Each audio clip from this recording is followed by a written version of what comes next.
Listeners, I see Michael already smiling. He anticipates what I will say. My good friend. And I put my head on a block, and I offer Mr. Brother Bishop the scalpel to cut it off. The political leader has said several times up to last night that is not a reflection of her personal views or the views of the party. And you understand, George, how elections at the party level work. So, Dr. Pei, do you have ties? Do you have ties to the National Democratic Congress, Dr. Pei? Or rather, were you commissioned by the NDC to do this poll? Information because it seems interesting that a lot of your advice is very consistent with what was said. Brilliant. Claudette, good luck with everything. You too, man. May the best candidate win in the town of St. George. But kill on. Yes. You is a tongue man too, so stop it. Tell everybody you're a tongue man too. We are a people who have always aspired for more, who've always aspired to do better, who've always accepted that not because your mother didn't go to secondary school, you should go. It has always been the other way around. You should aspire. You've been there for a long time. Want to be Queen of St. Andrews, but yet the problems around you you're not seeing. You can pray yourself out of the problems in St. Andrews. Some persons were getting pension after 2 terms in office, right? And the persons that work for 26 years plus not getting anything. It's just unfair. God is good, and God looks after me. Not just my wife is no longer here, so both herself and the father up there are looking after me very, very well indeed. Not a few people that you pick up by the side of the road to run in an election. These are not people that you mustered up and you pull together a few months before you think an election is going to call, and you say we want to win an election, so let's come together.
A pleasant good morning to our viewers and listeners, and we welcome you to this week's edition of the Bubb Report. Of course, as you're coming into the room, please remember to like, share, and subscribe to our various social media platforms. And of course, you can catch a broadcast of the Bubb Report on a WPG10 television, as well as on the Grenada Broadcasting Network television this coming Wednesday at 5 p.m. Local time there in Grenada. Of course, it is a new week. It's also a new school year, the start of a new school year. Personally, I'm beginning my 4th year as an associate professor at Montgomery College here in the DMV area in Maryland and Montgomery County in Maryland. And of course, we have gotten off to a banging start for the new academic year. Of course, I'm welcoming a new group of students. Of course, this semester, I checked my roster and I do have some students who are coming from the Caribbean, from the Eastern Caribbean. No one from Grenada as yet, but we have a Vincentian and a St. Lucian, a couple of Vincentian and St. Lucian students from the Eastern Caribbean who will be in my class. So I do look forward to an exciting engagement with them, academic and intellectual engagement with them as the year starts. Of course, I want to also take this opportunity to wish all of the students of the national community all the very best as they embark upon a new school year. Of course, those especially who are going into Form 1 in the nation's secondary schools, this must be a very special time for them and for the families. Of course, students, you ought to remember that your academic and professional success rests on the shoulders of the giants and the villages that raise you. So congratulations to you all. Of course, out there in the presentation, Brothers College, I do not know if they still do that wrapping hazing that occurs in Form 1. For those of you PBC boys who are watching, you may remember that. But of course, on this note, also speaking of Presentation College, I do want to extend congratulations to Mr. Dominic Jeremiah, who was my former English literature and English teacher at the Presentation College, on his well-deserved retirement. I only learned this week that Mr. Jeremiah has retired from the public service as the Chief Education Officer. That was his last role in the public service. But of course, before that, he served as a teacher and principal at the Presentation College. And speaking of retirements, finally, I also want to join my community out there in Pomrose and St. David's in giving a shout out to my common entrance teacher, who is the principal of Pomrose School, who would also be retiring very soon this month, teacher Patsy Klein. I just want to say thank you so much for your service to the villages of Pomrose, Latant, Tekant, Apwetut, and surrounding areas, and of course your service to St. David and to children in the national community as a primary school teacher. You are, in fact, and I say this all the time, your impact, the impact that you had on me as a young student at the Pomrose School will never go unnoticed. In fact, during my mother's illness, when my mother was sick, you promised that you as a teacher was going to take care of me when you were a teacher, of course, there at the Pomrose School. And of course, all of the other teachers at the Pomrose School, Teacher Eddie, Teacher Lloydie, Teacher Jenny, Teacher Joan, Teacher Denise, all of you, Teacher Jillian, there, if I miss Teacher Gloria, if I'm missing other names, I just want to apologize. But certainly the contribution that you've made to Pomrose, Latant, St. David's, and of course Teacher Angela, it will not go unnoticed. And I promise you here on the Bubb Report that we will be paying a proper tribute to you on the yeoman service you've given to St. David's, not only St. David's, but to Grenada, Carriacou, and Petit Martinique, as well as an educator. And your retirement certainly is well deserved. Hopefully you'll get to spend some time with your dearly beloved mom, Miss Nora Klein. And of course, at this time, folks, the Bubb Report joins the national community for the editorial this week in extending deepest condolences to the family of the late former Senator Neilan Franklin, whose untimely and shocking passing has left Grenada reeling, especially those in the youth activist and youth service sector. Now, everyone who knew him has concluded that Franklin was full of promise, ambition, and drive. In fact, Franklin just completed his undergraduate studies only this year, at the end of this academic year, at the St. George's University. Now, of course, I also had the chance to meet former Senator Franklin in St. George's on my last visit to Grenada only a few weeks ago. In fact, he also appeared on the Bubb Report. Now, in tributes to Franklin, the Bubb Report now reads this poem from the late Martin Carter, of course, the great Guyanese poet Martin Carter. And the poem goes like this, quote, too soon, our banner draped for you. I would prefer the banner in the wind, not bound so tightly in a scarlet fold, not sodden with your people stares, but flashing on the pole, we bear aloft, down and beyond this dark lane of rags. Dear comrade, if it must be you, speak no more with me, nor smile no more with me, and then let me take a patience and a calm, for even now the greener leaf explodes, sun brightens stone, and all the river burns. Now from the morning vanguard, moving on, dear comrade, I salute you, and I say death will not find us thinking that we die. Now may Neilan Franklin's memory be a blessing, and may he rest in peace. Folks, this is the Bubb Report. Again, if you're just joining us, please remember to like and share this week's live stream. We'll be back for the first segment of the program with Grenada's Attorney General and Minister of Labor, Legal Affairs and Consumer Affairs, Senator the Honorable Claudette Joseph. Please stand by for that conversation. Should your loved ones pass on, they deserve to be treated with dignity. And at S.A. Johnson Funeral Home, we can provide you with that service. We can take you every step of the way during your sorrowful moments. When that need arises, call S.A. Johnson Funeral Home at 347-777-9797. That's 347-777-9797. S.A. Johnson Funeral Home is a Caribbean family-owned funeral home here in Brooklyn, providing funeral services, but in a dignified way. From cremation to burial to the repatriation of your loved ones, you don't have to go through the hassle, as we provide exceptional service that allows you to mourn and heal peacefully. For more information, visit our website, www.sajohnsonfuneral.org. Send us an email at sajfuneral@aol.com or call 347-777-9797. S.A. Johnson Funeral Home, because you deserve to be treated with dignity. And folks, welcome back to this week's edition of the Bubb Report. We're happy that you can stay with us. Of course, before we get to our first guest this week, we do want to hear from you. Where are you watching the Bubb Report from? Tell us where you're watching the program from.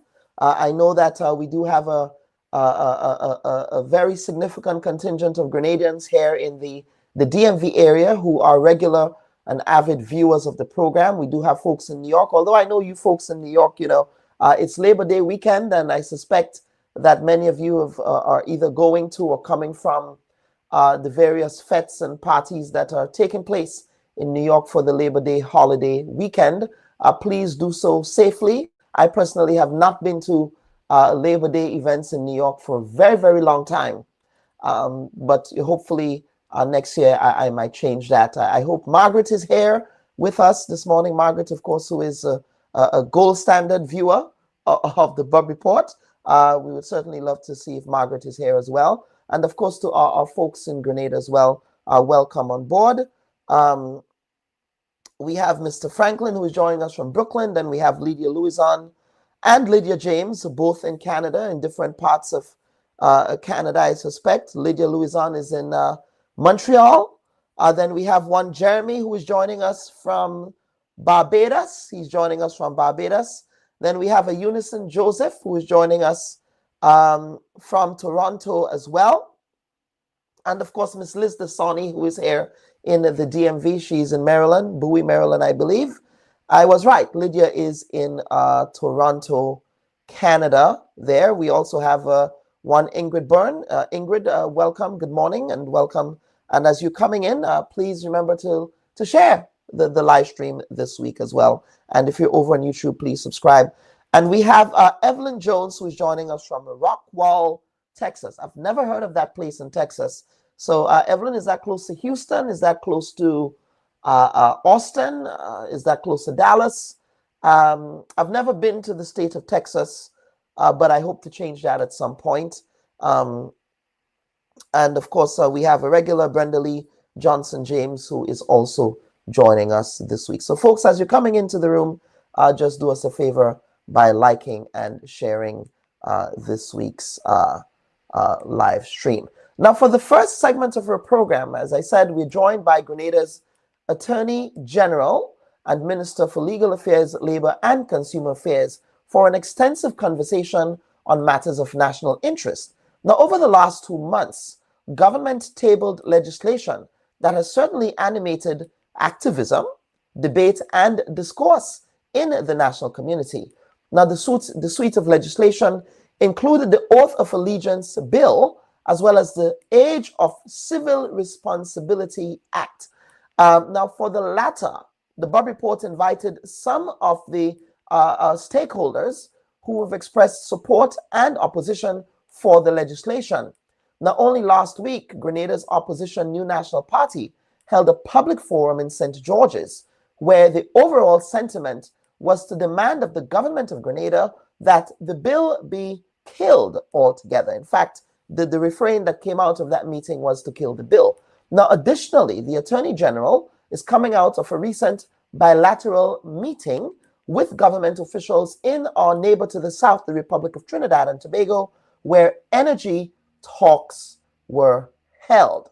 And of course, we have been trying to get the Attorney General on the program for a while to be a part of these national conversations of policy and legislative interest. But of course, our schedules have not aligned. But as the great Muddy from St. David says, I guess stars have aligned today. So, Madam AG, welcome to the Bubb Report. Good morning, Dr. Bubb, and thank you for having me again. And yes, indeed, for today, the stars have aligned, and I have my backpack and already. So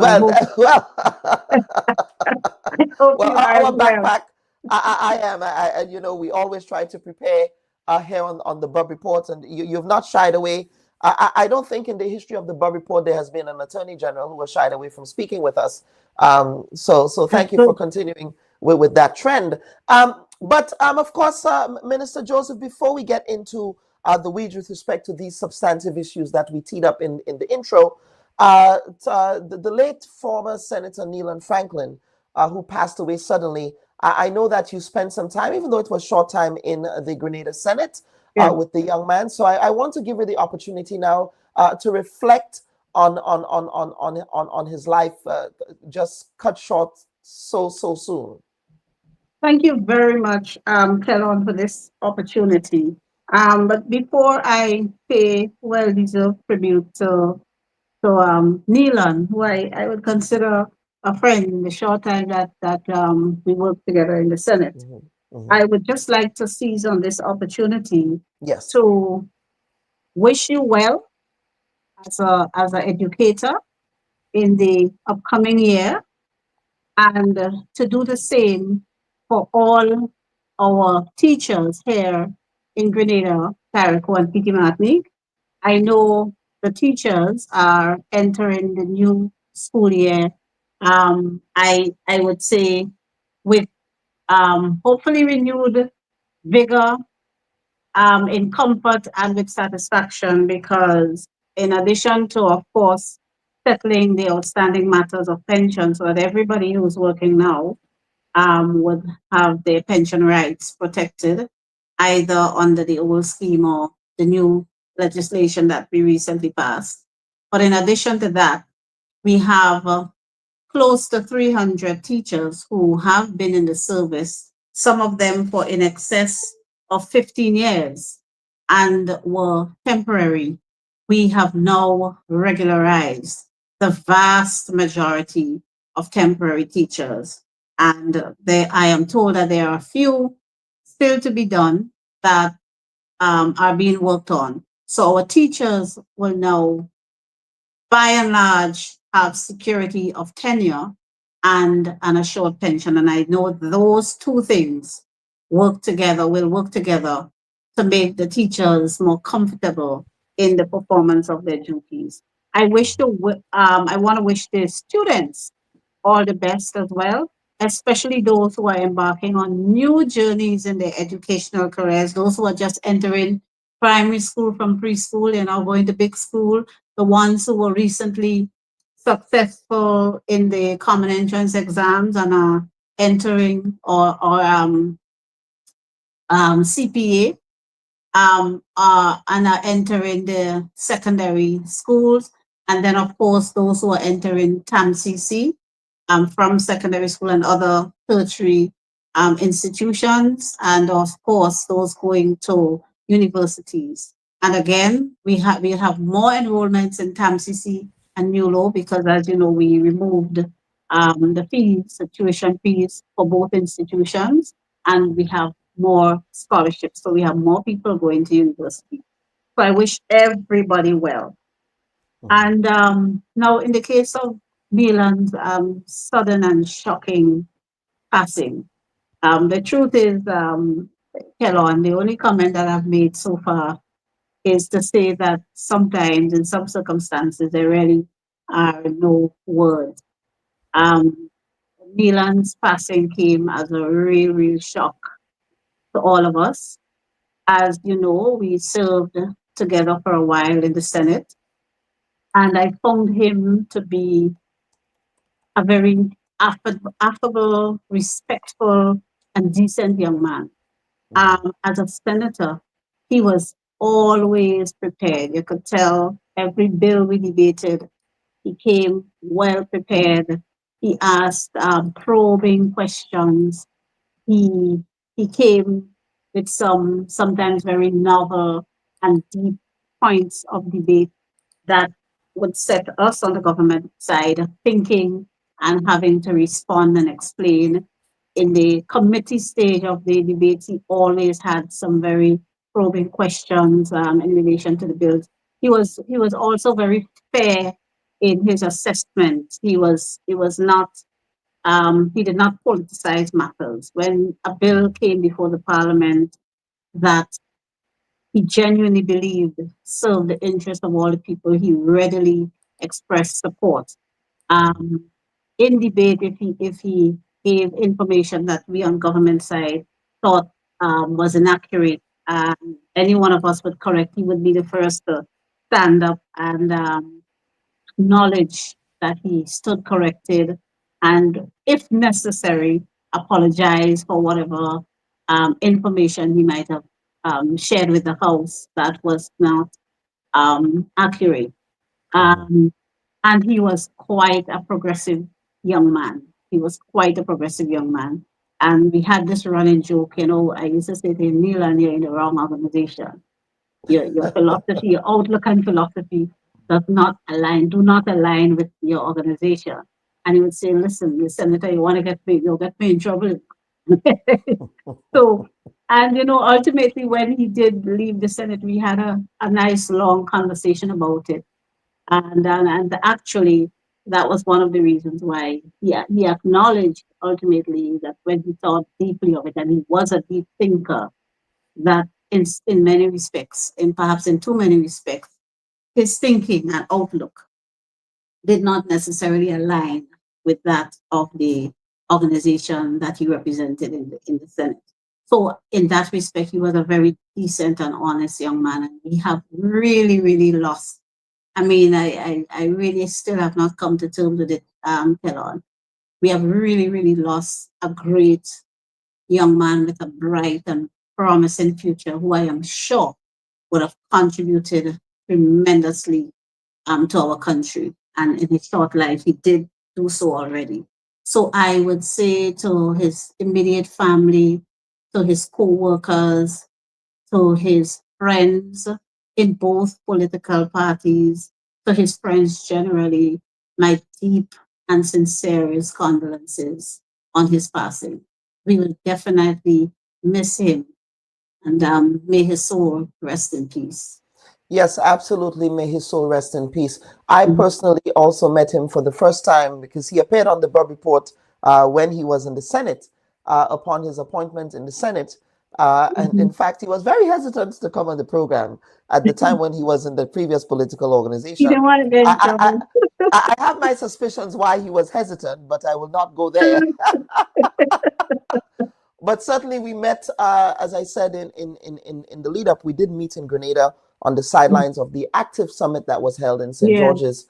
And first of all, I didn't know that he was that tall. He's a very tall young man. I didn't know. Very tall, handsome young man. Yes. And so we then joked about, him coming on the Bubb Report and, him saying how liberated he was now that he can come and speak his mind whenever I would call on him in the future. And we joked about that. But certainly what I want to do now, Senator, if you can join me in just observing a minute's silence in tribute and in honor to the late Senator, former Senator Franklin.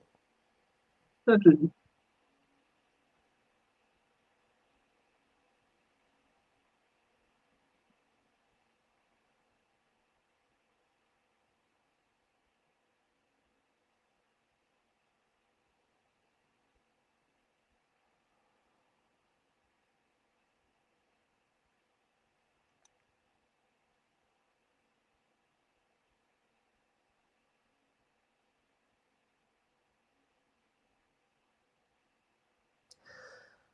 Now may former Senator Neilan Franklin, Mr. Neilan Franklin, may his soul rest in peace, and may his memory be a blessing. And of course, I do want to extend, again, on behalf of the Bubb Report, our deepest and most sincerest condolences on his passing. There are certain departures in life, although they say death is not supposed to shock us, because that's just the reality of life. It still is a shock, especially when it happens so young, in the same way, for example, when Princess Diana died, it was a shock to a lot of people when that happened. And when somebody as young as that with so much promise dies so suddenly without any warning, it certainly shocks the psyche. So again, we want to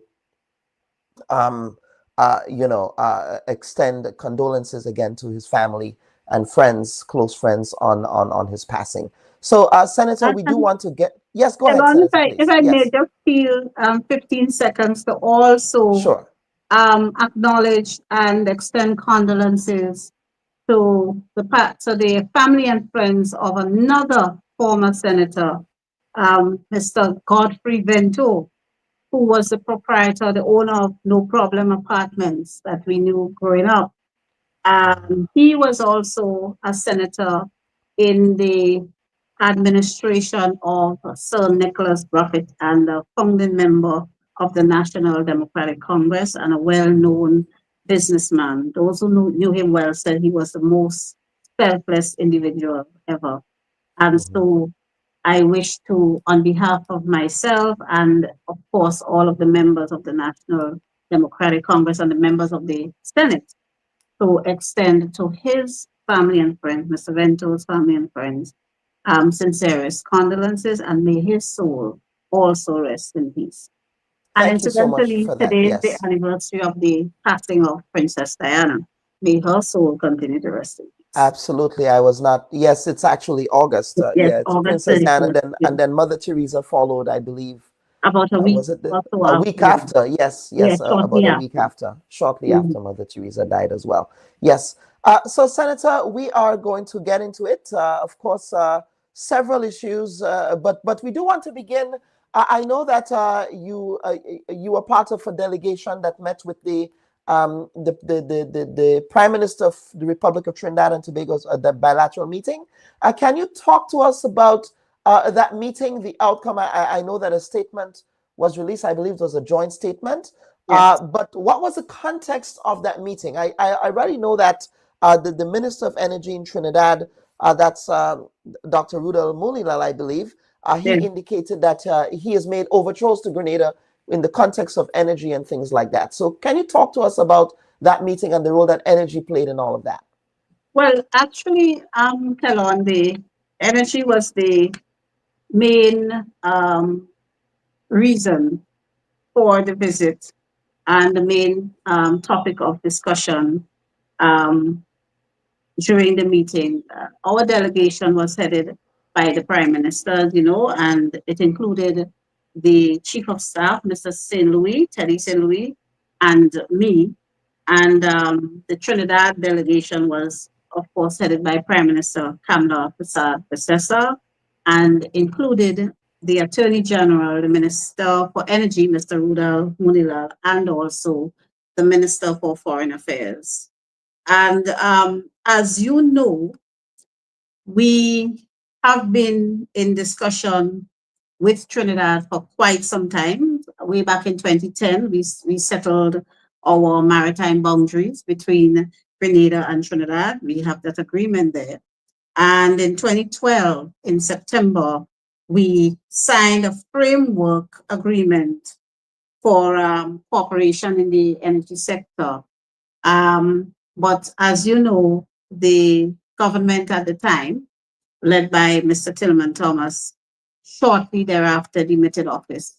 And in relation to forging on with the relationship with Trinidad and Tobago, as we explore our hydrocarbon potential, not much was done since then. So we are seeking to pick up where we left off in 2012. And as you know, government set up the technical working group for oil and gas and hydrocarbons, and headed by former Finance Minister, Mr. Burke. And they have been, the technical working group, they have been doing a lot, working on getting us to a stage where we can realize some tangible benefits from whatever hydrocarbon resources that we have. And that includes activating the cooperation agreement from 2012. Trinidad also engaging in sharing some data with us, seismic and other data that they have that we do not have, and that will be helpful to us.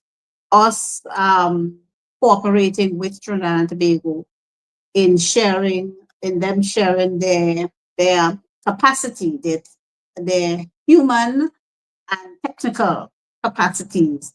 Because as you know, Trinidad has a long history, over 100 years in the oil and gas sector. So they have some very, very well-reputed and respected oil and gas and petroleum experts.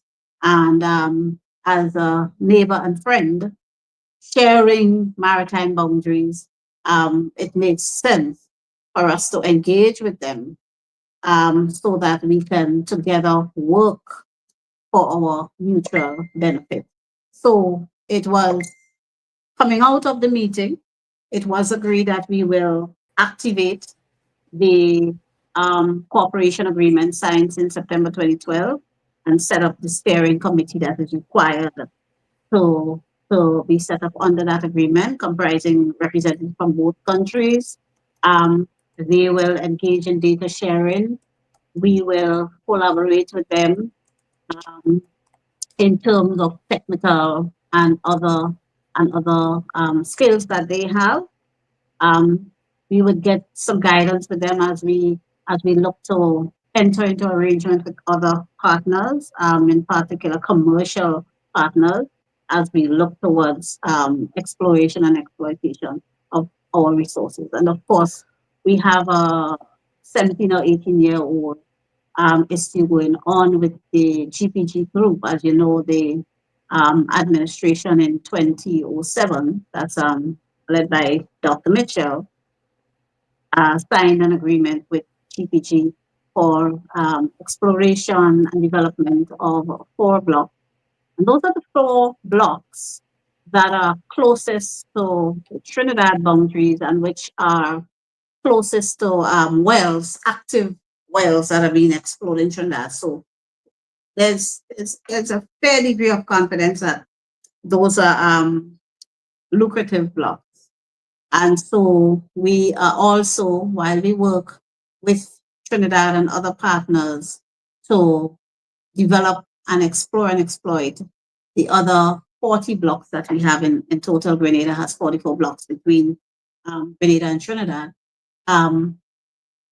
We also need to work with GPG so that this arrangement that was signed with the government in 2007 or 8, early 2008, and then renewed again in 2015, finally result in some benefit for both parties, some mutual benefit. So there's a lot happening, and it's, for us, it's exciting times because we are seeing possibilities and potential now, possibilities that will be really beneficial to the people of Grenada. Now, one of the things that the energy minister said, Munilal, when on the heels of their re-election, on the heels of the election victory at the polls in Trinidad and Tobago, was that Grenada's territorial waters, or Grenada's hydrocarbon deposits, were more significant than the Dragon gas field, which of course is a Venezuelan gas field, and of course Trinidad and Venezuela are now embroiled in this geopolitical issue. But he also referenced GPG in all of this. And GPG keeps coming up. Yes. What conversations, if you can share, occurred in the context of this great find, of course, which the former Prime Minister Dr. Mitchell articulated that was there as well, and he was accused of playing electioneering politics when he announced that. But I'm not too sure if the announcement, those two announcements were the same thing. But talk to us about what if you can share. I'm not sure, because I know that oil companies, they normally have these confidentiality agreements and things like that. But did Mr. Munilal elaborate when this issue was pressed that Grenada has such significant hydrocarbon deposits that it may dwarf what Venezuela has? And of course, on the Venezuela question, I know that we delimited boundaries with Trinidad and Tobago, but I do not know that we did the same with Venezuela. So as a follow-up to that as well, can you speak to what I suspect that the technical working group might be able to answer that more robustly? Yes, they would be able to give more detail on that. Yes. What I will say, though, is that there is still a lot of information that we do not have. Okay. We have tried as best we could to gather and piece together all relevant information, but from time to time in the course of the work of the technical working group, there are documents and so reference that Grenada has not seen. This government, we have not seen. And so we are working, part of the arrangement we have with Trinidad is that we would engage in data sharing. So they will share with us as much as they have that will be of assistance to us. But we have to also bear in mind that there may be documents and information that GPG has that the Trinidad government does not have and that we do not have. But ultimately, the technical working group, they are engaged with GPG, and we are confident that ultimately we would have all that we need to be able to move forward in a fulsome way. But just bear in mind that in the delimitation agreement entered with Trinidad in 2010, Grenada has 44 blocks. You know, the reserves or the territorial waters, which they are usually divided in blocks. And we have 44. And the contract that government signed with GPG related to 4 of the 44 blocks, namely the D blocks. But the D blocks are very close to some of the active areas, some of the areas that are active in terms of exploration for Trinidad and Tobago. And that is why there is a high degree of confidence that there are resources there in our waters. But outside of the D blocks, there are 40 other blocks that we are also going to be looking into. And I suspect that agreement with Trinidad and Tobago would assist with that. Yes. Yeah. So we go ahead. And yes. we're excited about it. And incidentally, we were recalling that when this delimitation happened in 2010 and the cooperation agreement was signed, that was with the UNC government, actually, headed by Prime Minister Prasad Besesa. That's right. An NDC government. So actually, the two same political parties are back in office. So hopefully, we will be able to finish what we started back. And Minister, you also attended the Intellectual Property Assemblies meeting. I believe that's a UN body.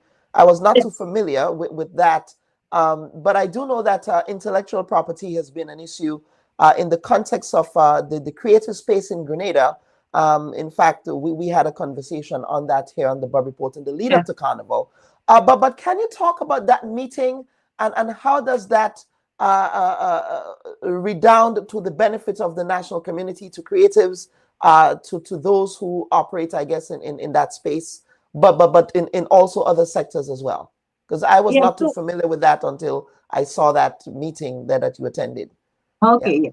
So, as Minister for Legal Affairs, the Corporate Affairs and Intellectual Property Office, CIPO, and all things intellectual property, from a legal standpoint, will fall under my portfolio.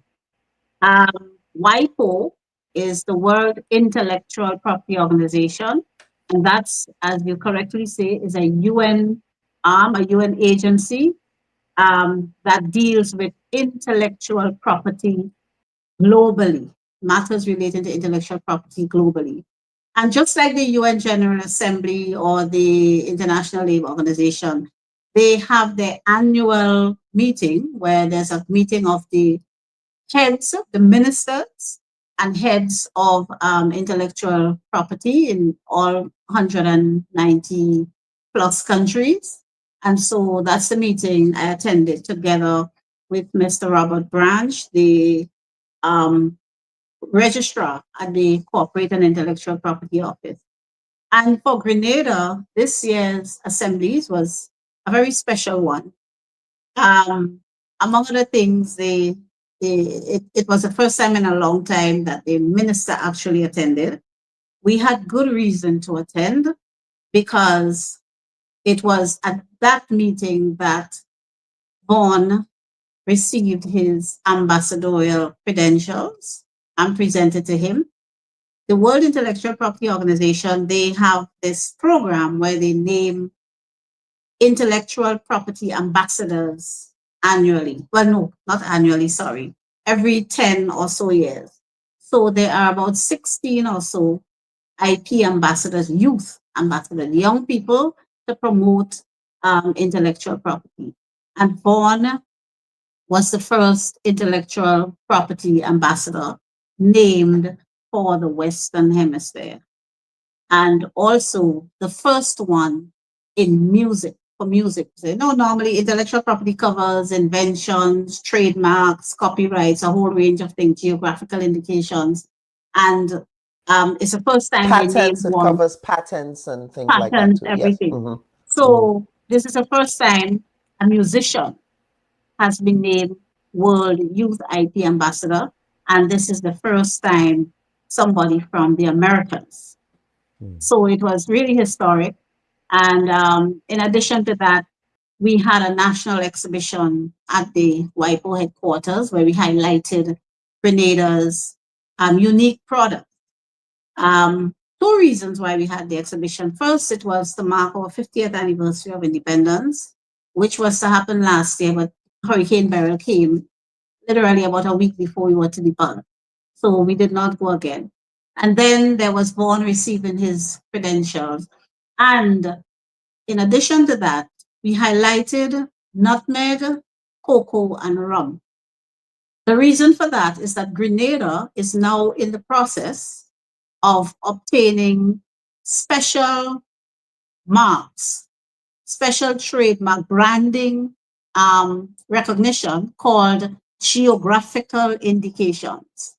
And what that means is that your product will be branded and promoted based on location. So, for example, you have in the Caribbean, you have Cuban cigars as a well-known brand globally, or Colombian coffee, or Jamaican Blue Mountain coffee. And so Grenada has a special and unique and high-quality strain of nutmeg and cocoa. And while we fetch on the global market good prices for these products, we are not maximizing the benefits that could be derived from having such unique and high quality products. So obtaining a geographical indication, a mark, a branding, a registered mark that will identify nutmeg, Grenada's nutmeg, wherever you go, it would be just as Cuban cigars, it would be Grenada nutmeg or Grenada cocoa. That will help us to fetch even higher prices, carve out a niche market, and also promote Grenada.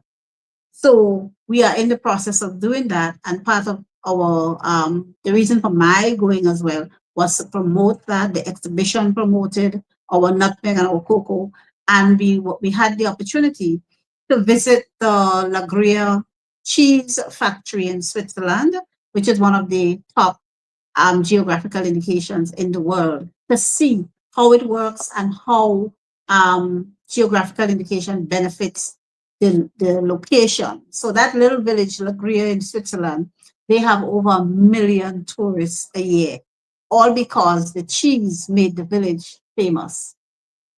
And so that was part of what we did. We also had a bilateral a rare bilateral meeting with the Director General of the WIPO, where we discussed these particular matters, and also other areas where we can assist our creatives in tapping into all more of the resources that the World Intellectual Property Organization offers.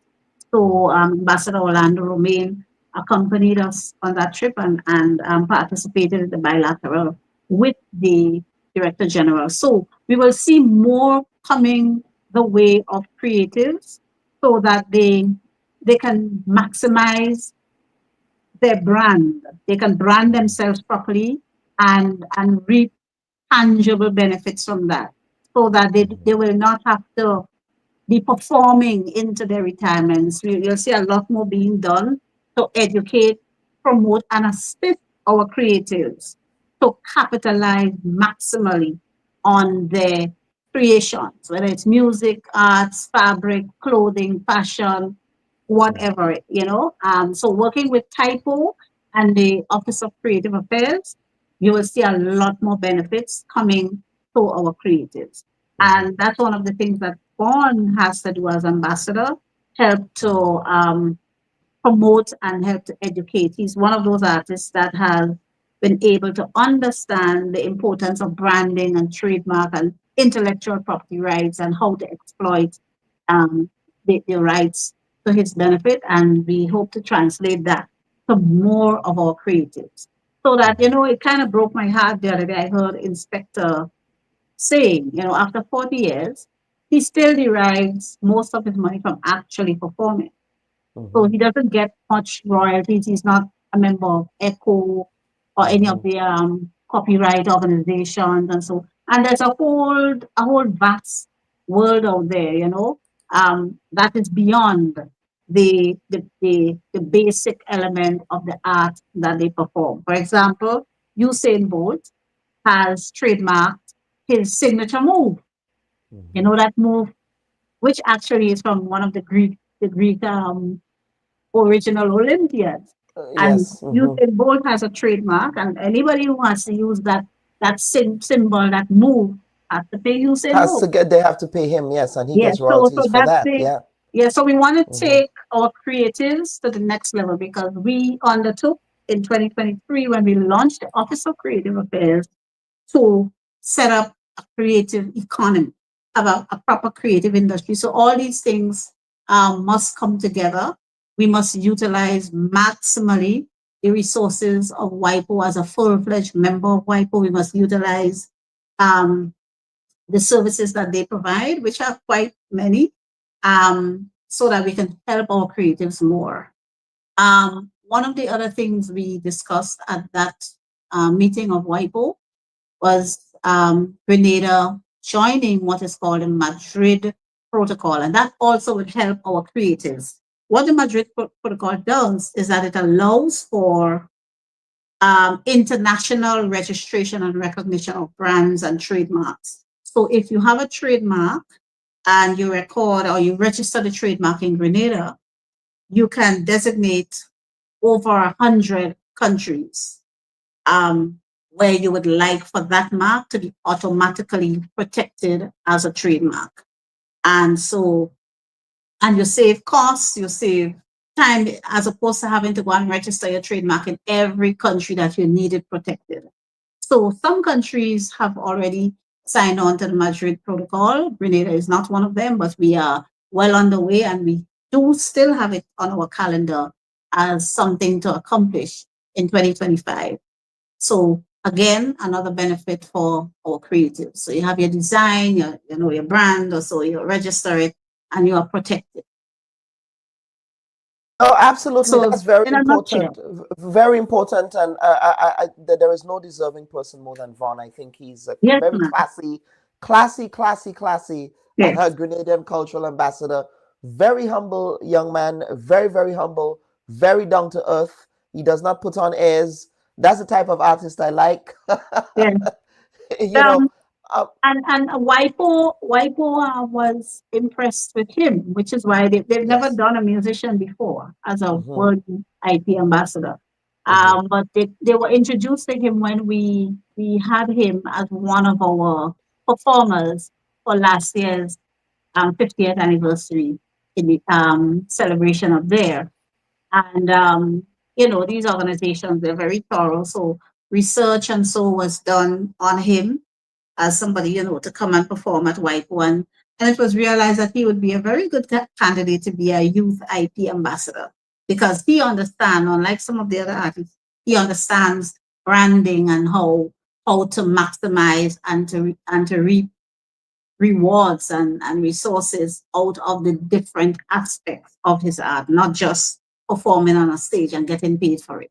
There's more to it than that. And, you know, it was found that Vaughn understands that. Yes, absolutely.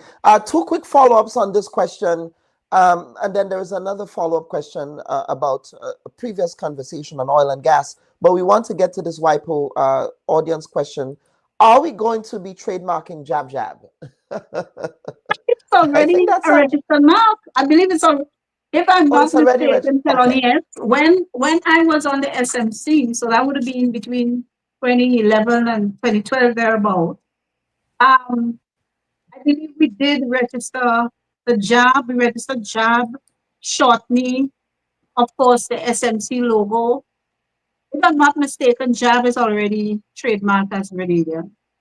Okay. If it is not done, well, I will get behind the SMC to make sure it's done. But I believe it's already done. Yes, absolutely. And which rum is marketed? Is there a specific brand of rum? And how did you determine which? Because we have a lot of rum brands in Grenada. Yes. So how did you determine which one to elevate, I suppose? Right. So in terms of the geographical indications, the three that we are targeting, the one that I must confess, the one that is most challenging is rum, for the very reason that you just pointed out.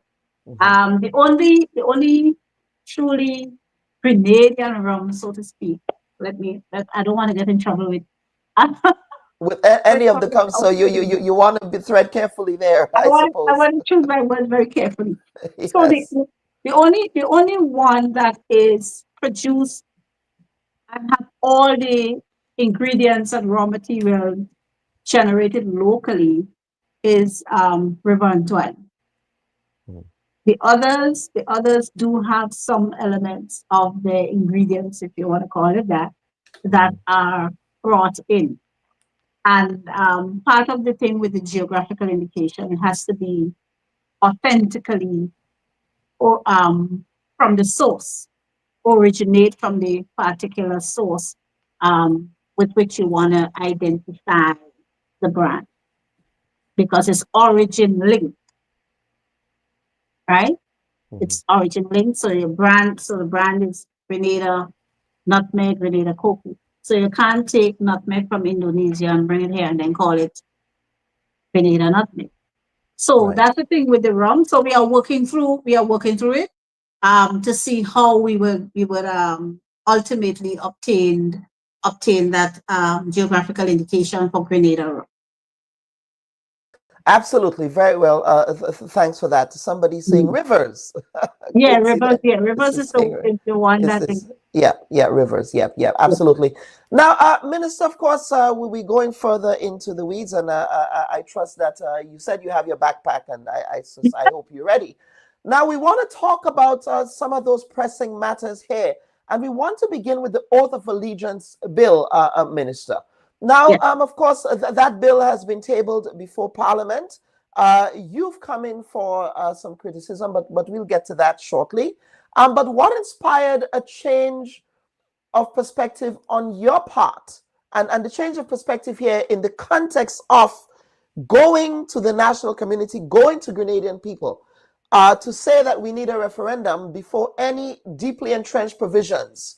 Of course, Dr. Alexis, in his appearance on the Bubb Report, he articulated that this change does not require a change of the entrenched provisions there. It requires a simple 2/3 majority in Parliament. But the reason why I'm prefacing the question this way, Minister, is because in the last referendum, Minister, you certainly opposed the manner in which the referendum was executed back then. In fact, this is what you said to the media, quote, you said, "We're really saddened and depressed that today it is not our final court," and that has to do with one of the bills on the Court of Appeal, the CCJ at the time.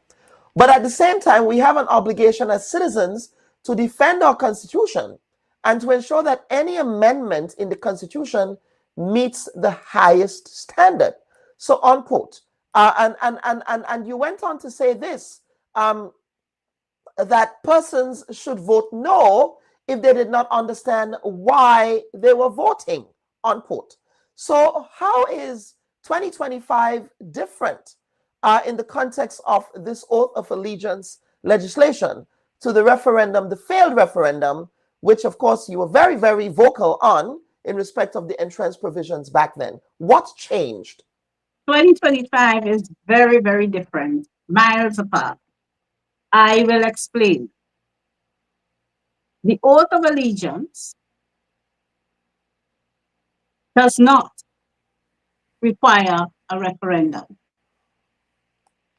That is why it was passed in the Parliament, and that is why it is today the law of the land, because the bills have come into force. They were published in the Gazette, assented by the Governor General, and published in the Gazette.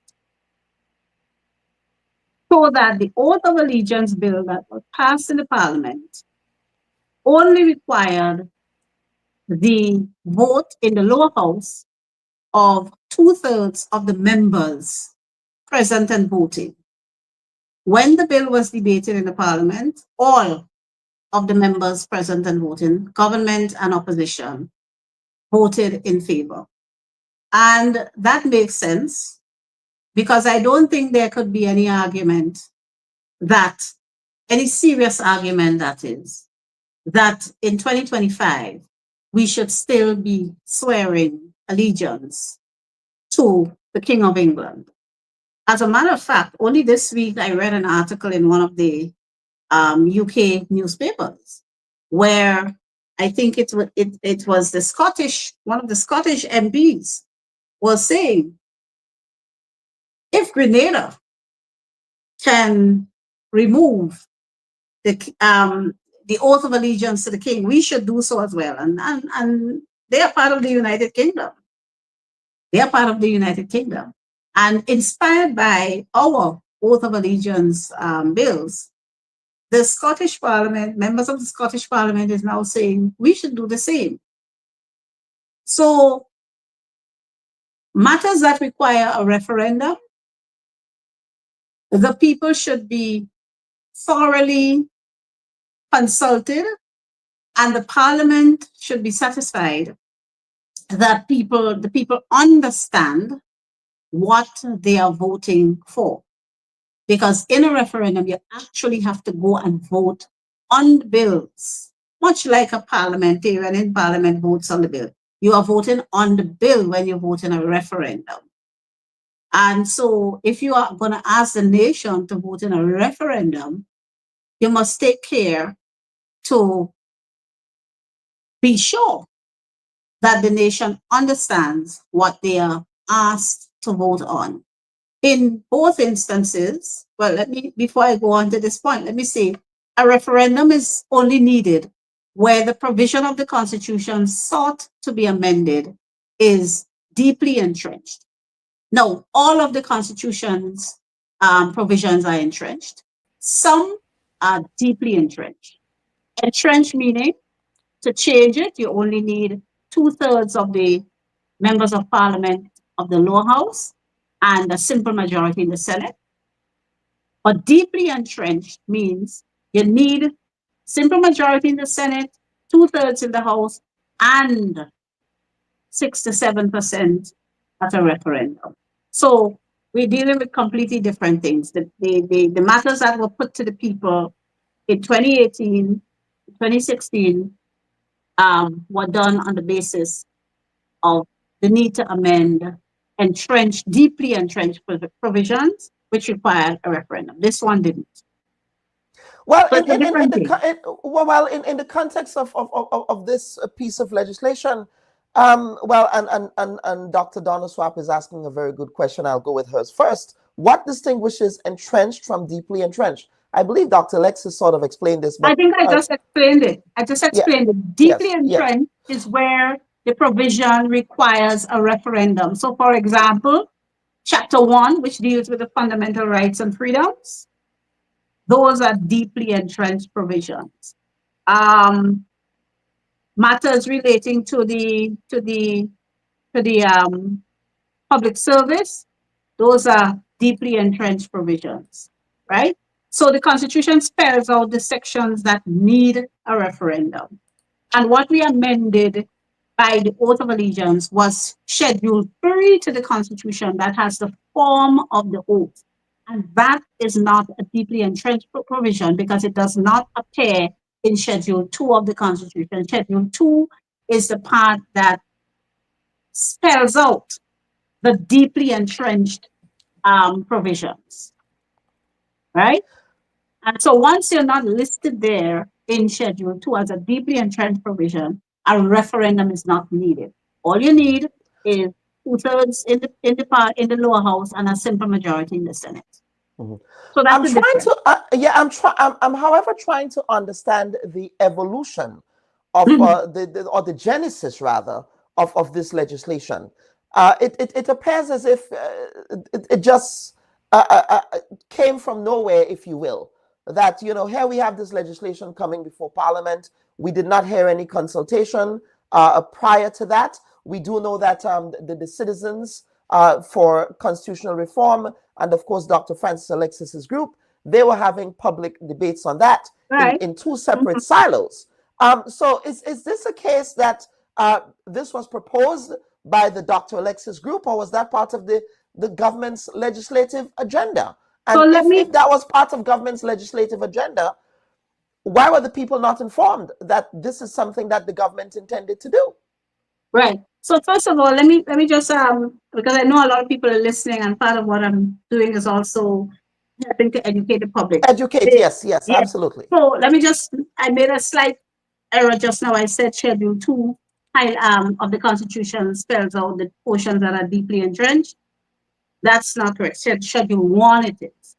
Schedule 1, okay. Schedule 1 sets out the deeply entrenched provisions, and Schedule 3 is not part of the deeply entrenched provision. Incidentally, Schedule 2 is deeply entrenched. Okay. Right? And that relates to constituencies and constituencies boundaries and so on. Right? So the question you asked is this. The answer to the question, this was not originally part on the legislative agenda of the government. It was not. The Citizens for Constitution Reform, Dr. Alexis and his team, they approached government. They wrote to me as Attorney General with the proposal to change the oath of allegiance.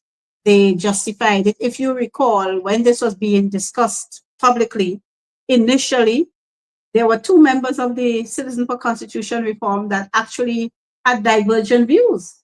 That was Dr. Alexis and Mr. Ewart Lane, and then eventually they all came to be on the same page. The matter was sent to me as Attorney General. I read it. I read the justification. There was some legal authorities cited. I went and I read those authorities, and I was satisfied that this is a change that could be made without the need for a referendum. And so I brought it to the attention of Prime Minister, and there was also an interaction with Prime Minister and the Citizens for Constitution Reform. So they met with me and they met with Prime Minister, and then we discussed it at the cabinet level, and we thought this is something we could easily add to our legislative agenda, because we couldn't think of a Grenadian who would want to maintain swearing allegiance to King Charles III. Well, there is one monarchist league. They are nameless, faceless people. I don't know if it's the same faceless monster. I digress. I don't know. I'm just I'm not taking part in that. That's not in the fact. No, that's not. But on a serious note, but Minister, as a follow-up to that, though, this is a cosmetic change here. This is sort of nibbling around the edges because the Governor General is still the head of state, represents the head of state, King Charles, this racist, unelected white man from England who is culturally anachronistic to Grenada, is still Grenada's head of state, representing a country of majority African descended people. So I am proposing, perhaps, as someone who is a part of the Grenada Reparations Committee and decidedly anti-colonial, stridently so, that perhaps a next referendum should be put on the table. I know that there are arguments over cost and things like that over referenda, but is that something perhaps the government that you can petition the government on, looking at a referendum so that we get rid of this head of state altogether?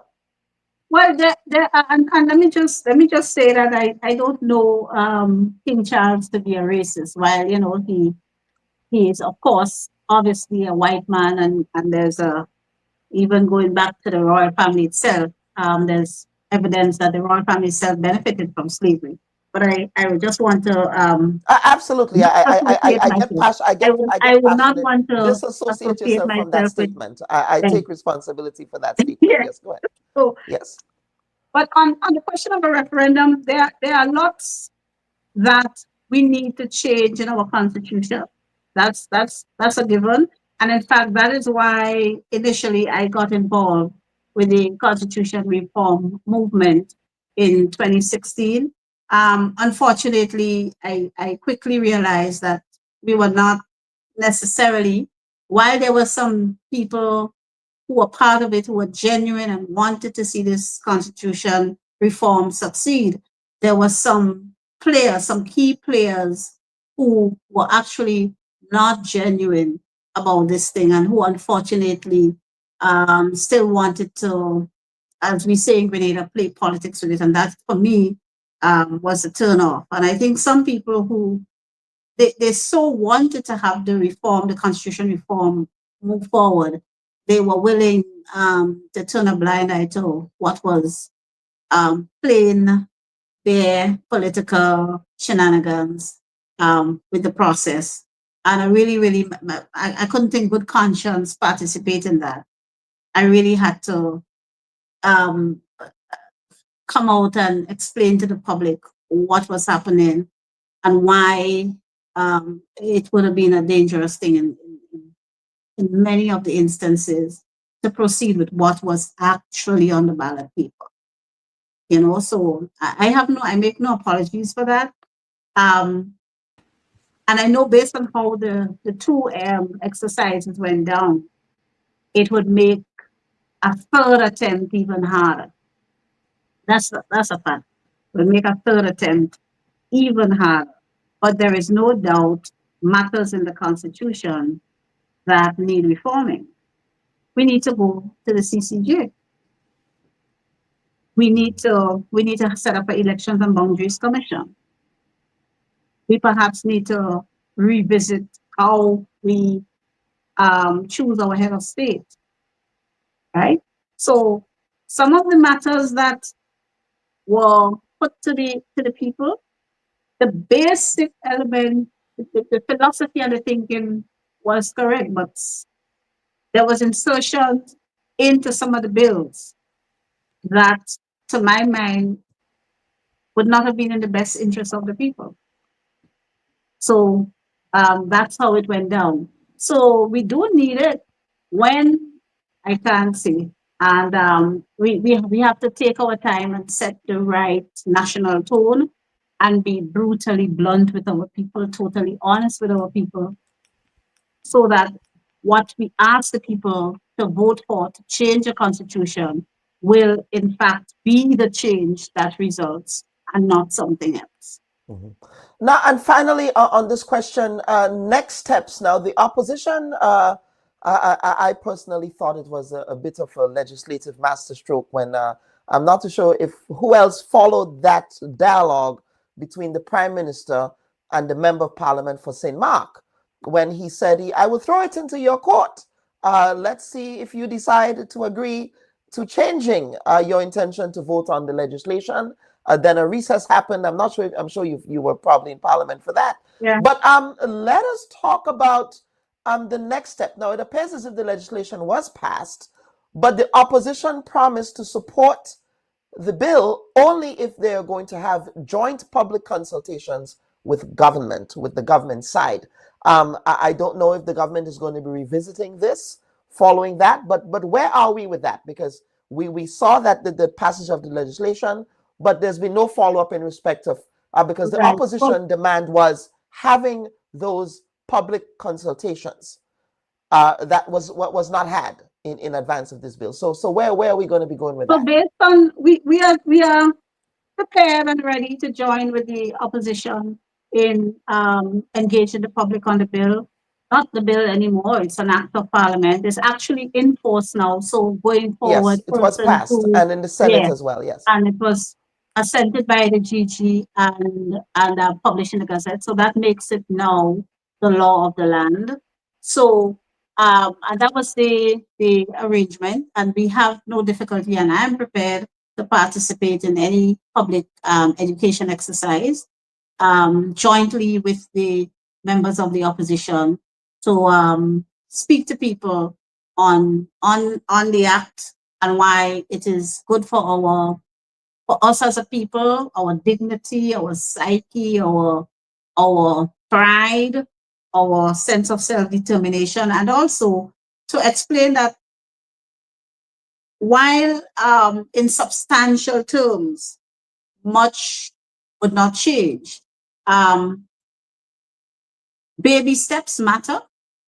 And this is a step in the right direction to get us ultimately where we need to be. And also, it is a good thing to embrace who you are, respect who you are, have your public officials swear allegiance to you, the people, and not an abstract person who are far removed from us culturally and in every other respect. So I don't think there's much that we would have by way of pushback from the people on this move. So we don't have a problem with joining the opposition and engaging in public discourse on this matter. We are Minister, very clear that we did the right thing. Yes, Madam AJ, we do want to take a break. I suspect you might want to go get some water or tea. I will be doing the same during the break. But before we get to the break, there was a previous question from Cassandra Mitchell concerning energy here. And that has to do with the whole question of the Global Petroleum Group. Can the government legally hold GPG accountable for alleged missing documents in relation to what might be missing from what Grenada does not have access to? So there are two agreements with GPG, a production sharing agreement and a licensing agreement. Those are the two main agreements. There are some other side agreements, a couple of which we actually have not seen. But under those agreements, both sides have legal obligations and obligations that we can enforce against each other. And it may well be that documents that are in their position that would be helpful to us. There may well be a mechanism by which we can compel them to produce those documents. But we do have petroleum experts assisting us with these matters and lawyers specializing in petroleum matters. And some of the advice that we've sought, we are to receive them shortly. So I wouldn't want to go too further. Yes, absolutely. Yes, and Tracy, yes. And certainly I'll be following up with the members of the working group, Mr. Burke and others on that question. So folks, what we want to do now is to take a quick break, and we want to continue with our conversation with Grenada's Attorney General, who has always made herself available here to go into the weeds with respect to legislation. Of course, we had an extensive conversation on the data protection bill in the past, with the AG. So we want to take a quick break now, and certainly when we come back, we will be treating with the whole question of the age of civil responsibility bill that is, of course, now animating a significant discourse and some levels of activism in the national community. Of course, as a programming note on the Bubb Report, we dealt with this issue before, and before the legislation comes up in Parliament, it is a conversation that we will be having again. We did, in fact, reach out to other players. We reached out to the Bar Association. We reached out to the Conference of Churches, Grenada. Of course, Planned Parenthood was on the program. A concerned parent, a member of the civil society organization, was also on the program, as well as Mrs. McQueen of the who spearheaded the Spotlight Initiative in Grenada. So we've been treating with this. Of course, getting the Attorney General's voice is also a crucial piece of this puzzle, and that's what we will be attempting to do in the follow-up segment once we get back from a break. So folks, do stay with us. We'll be right back after this message. Should your loved ones pass on, they deserve to be treated with dignity. And at S.A. Johnson Funeral Home, we can provide you with that service. We can take you every step of the way during your sorrowful moments.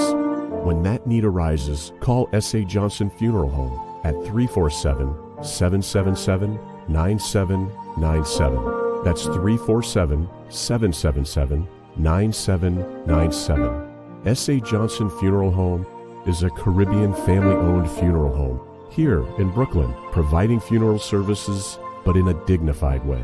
From cremation to burial to the repatriation of your loved ones, you don't have to go through the hassle, as we provide exceptional service that allows you to mourn and heal peacefully. For more information, visit our website, www.sajohnsonfuneral.org.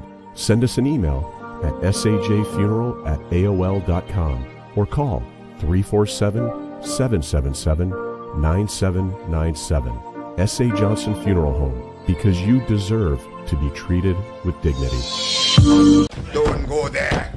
You are a technocrat. I mean, you can speak to whether or not it was appropriate or inappropriate for that to occur. Would you have done that as a permanent secretary? Politicians get the information from wherever source that they can.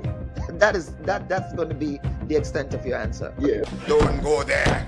There's a lot of noise around the data protection bill that, in my respectful view, is not warranted. I was one of those making noise, and it's simply because I was concerned about that specific section 33. Don't go there. Are you going to be offering yourself up as political leader of the party? I see you've called me here for much more than diplomatic passports. I don't buy that. Don't go there. What is the relationship like between you and your leader, Dr. Mitchell, your boss, Dr. Mitchell? I'm not sure how to explain how to answer this question at this time. I prefer not to answer. Don't go there. They said that you approached the bank for the loan before the election and that it only materialized after the election. There are also conflicting reports around the quantity of monies that were received. What is the reality here? People try to extort the truth and to make all kinds of things about it. I just stay quiet. So if you notice, I was really and truly quiet about the whole matter. Well, except with not with the New Today newspaper. The New Today newspaper reported on this, so I'm not sure you were quiet on this. Go ahead, Honorable. Go ahead. Well, I'm just trying to answer your question, right? Don't go there. I think we just spoke at length about the regularization framework. So yes, we did. But let us talk, Prime Minister. Let us talk about the workers who are dismissed. The Bubb Report. We go there.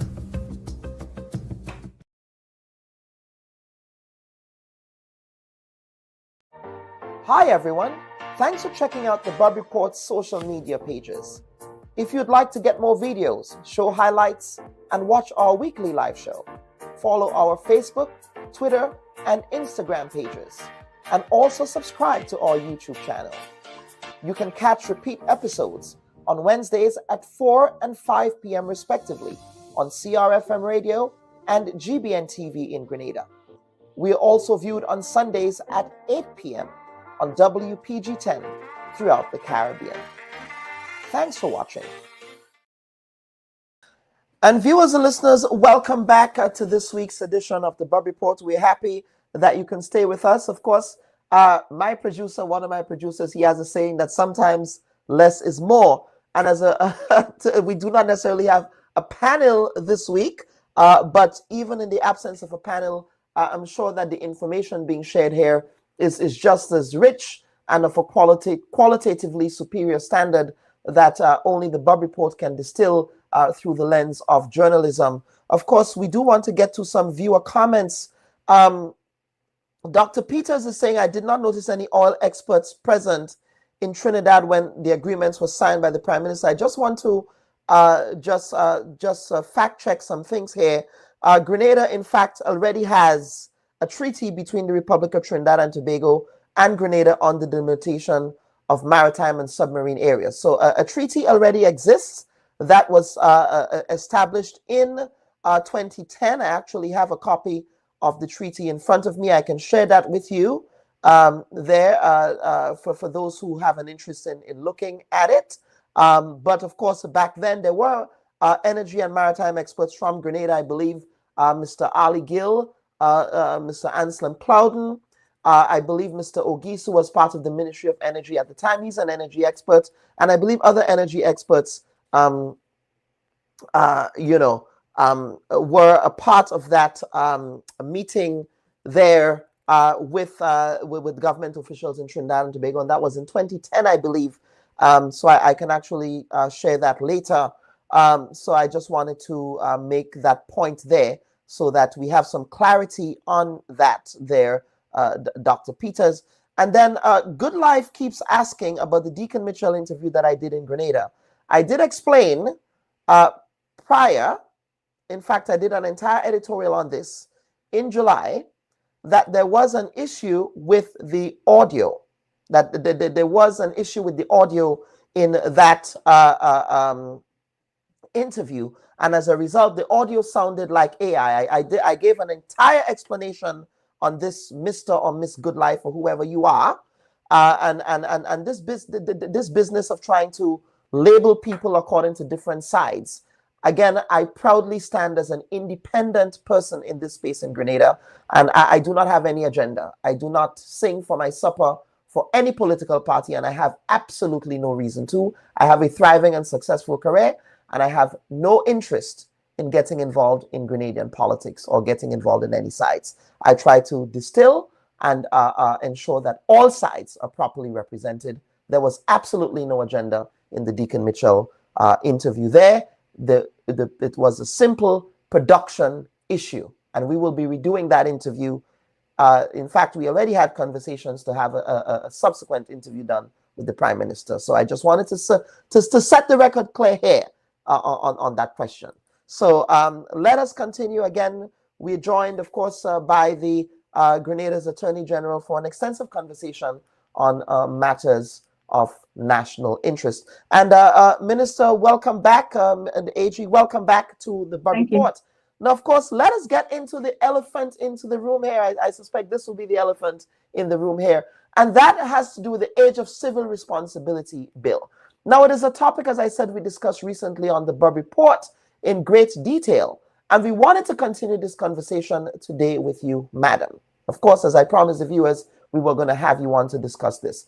Now, first and foremost, now many in civil society lamented the fact, and when I say civil society here, I mean the Grenada Bar Association, I mean parents, organizations, religious groups. In fact, I spoke with Archdeacon Michael Marshall, I believe is his name, who is now the chairman of the Conference of Churches. We had an off-the-record conversation on this.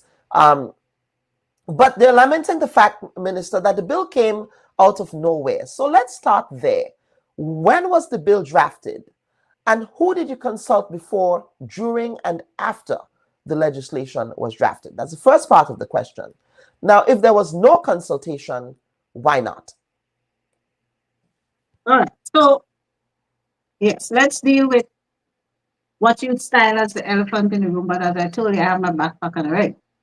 Absolutely. Yes. So let's contextualize the bill.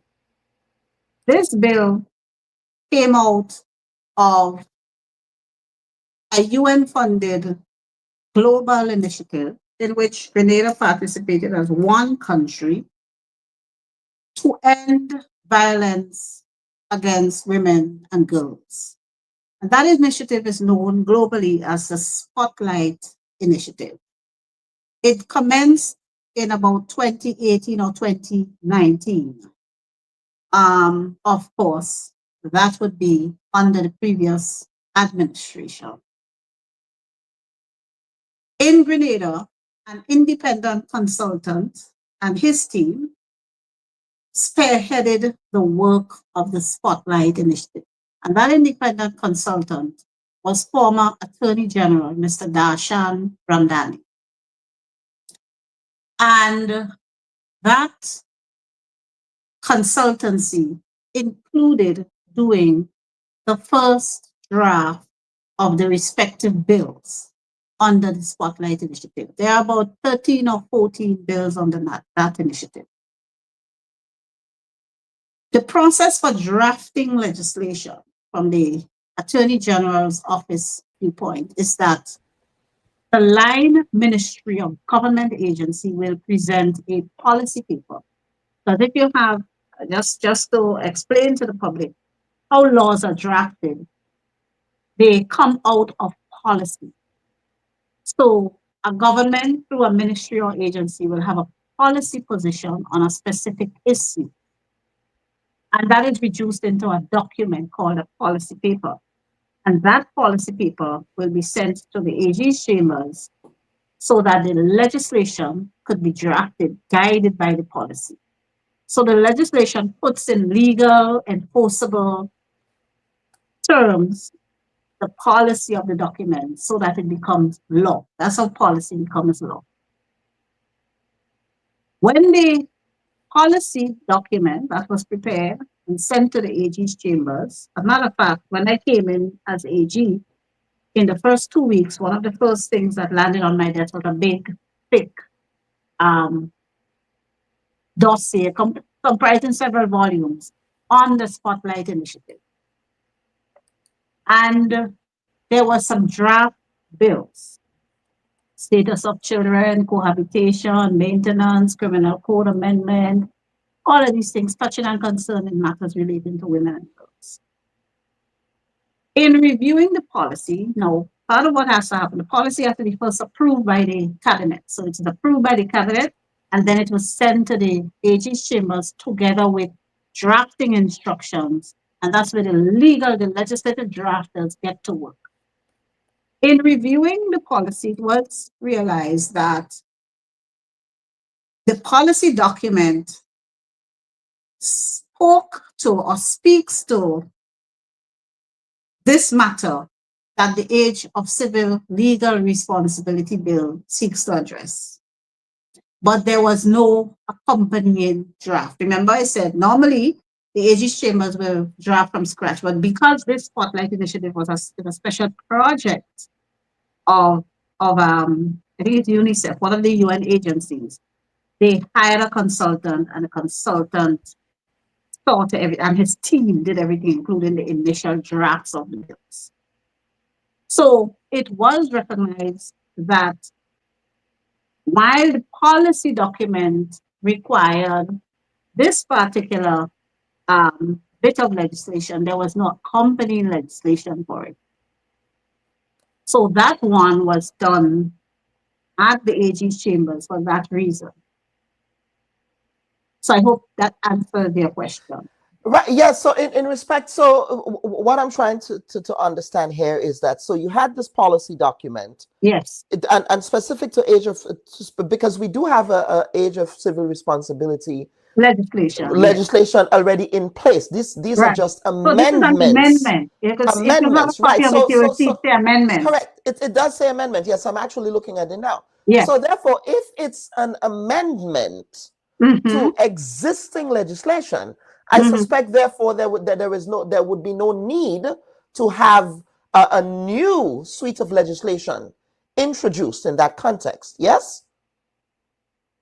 Right. If it's an amendment, because that's not the only one that is an amendment, right? There's the criminal code. There's an amendment to the criminal code under the Spotlight Initiative. Yes. So when there's an amendment, you're not introducing legislation. You're amending existing legislation. You're amending existing legislation. Yes. For the benefit of the public, I want us to appreciate yes. that this is an amendment. But yes. the follow-up question I have here, in the context of this amendment was therefore drafted under your administration. It could not have been under the previous administration, because at the point that you said all you had that was introduced Yes, so was this one, yes, the but the bills. So at policy, what point did this come to cabinet as to discuss as a policy issue to introduce as an amendment? so the policy document, yes, is a document that was largely prepared under the previous administration. That's the policy document I said we inherited. Right? Once I got all the information, there was some refinement to the policy document along the way from between 2022 and now. But this particular issue resided in the policy document from day one. And the drafters took the view that this particular bit of legislation was missed by the initial drafter. So it wasn't drafted in the initial set of legislation. So yes, it was done subsequent.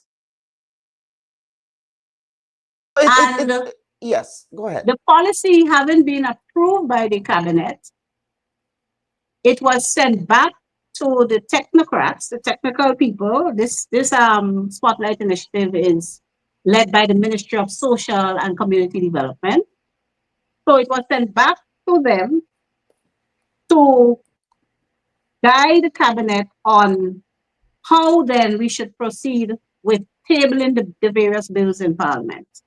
Because as I said, there are about 13 or 14. We can't go to Parliament at once with all of them. So it was sent back to the technical people to say, well, we need to do these in phases. You have the status of children, you have the cohabitation, you have the maintenance, you have the employment, you have a whole set of them. The marriage one, I believe, marriage, is one as well. Right. So yes. tell us, give us a timetable, a schedule of how we should proceed to Parliament with these bills. So with the first three bills that were tabled were done coming out of the guidance we received from the technical people as to which ones we proceed with at what stages. So these first three were the first three that were recommended to us to proceed to Parliament. Age of civil legal responsibility, maintenance, and status of children. Those three. And they said for various reasons in terms of implementation, some of the bills, the changes, you would have to put systems in place over there. You may have to augment staffing in certain government ministries and agencies. You may have to make certain changes at the courts to implement some of them, like the maintenance, cohabitation, because they have some new elements coming. So you have to actually put systems in place administratively to support the implementation of the bills, right? So their guidance was that these three we can proceed with first because of the minimal changes administratively and systems that we would have to put in place. So that's how we came with these three first. So let us yes, but let us get to the sticking points, and I do want to share the legislation. Yes, correct. Let us get to the clauses, and if you can just center yourself a bit, because we want to have you in the center of the screen. Yeah, you're a bit. There you go. That's much better. That's okay. Much better. Yes. We do stagecraft here as well. But let me pull up the legislation. Now, and Cassandra Mitchell is raising the question here about the position brief clearly stated in the letter written by, of course, the former Attorney General Darshan Ramdani. He was not the Attorney General at the time of the election, but of course he was the Attorney General. No, he was the lead consultant. He was the lead consultant. There you go. He asked that the briefs be presented and circulated to stakeholders. I believe one of the concerns... That was done in 2023. Which stakeholders? Well, from the AG's office, our office, we circulated to the Grenada Bar Association. I know that for a fact.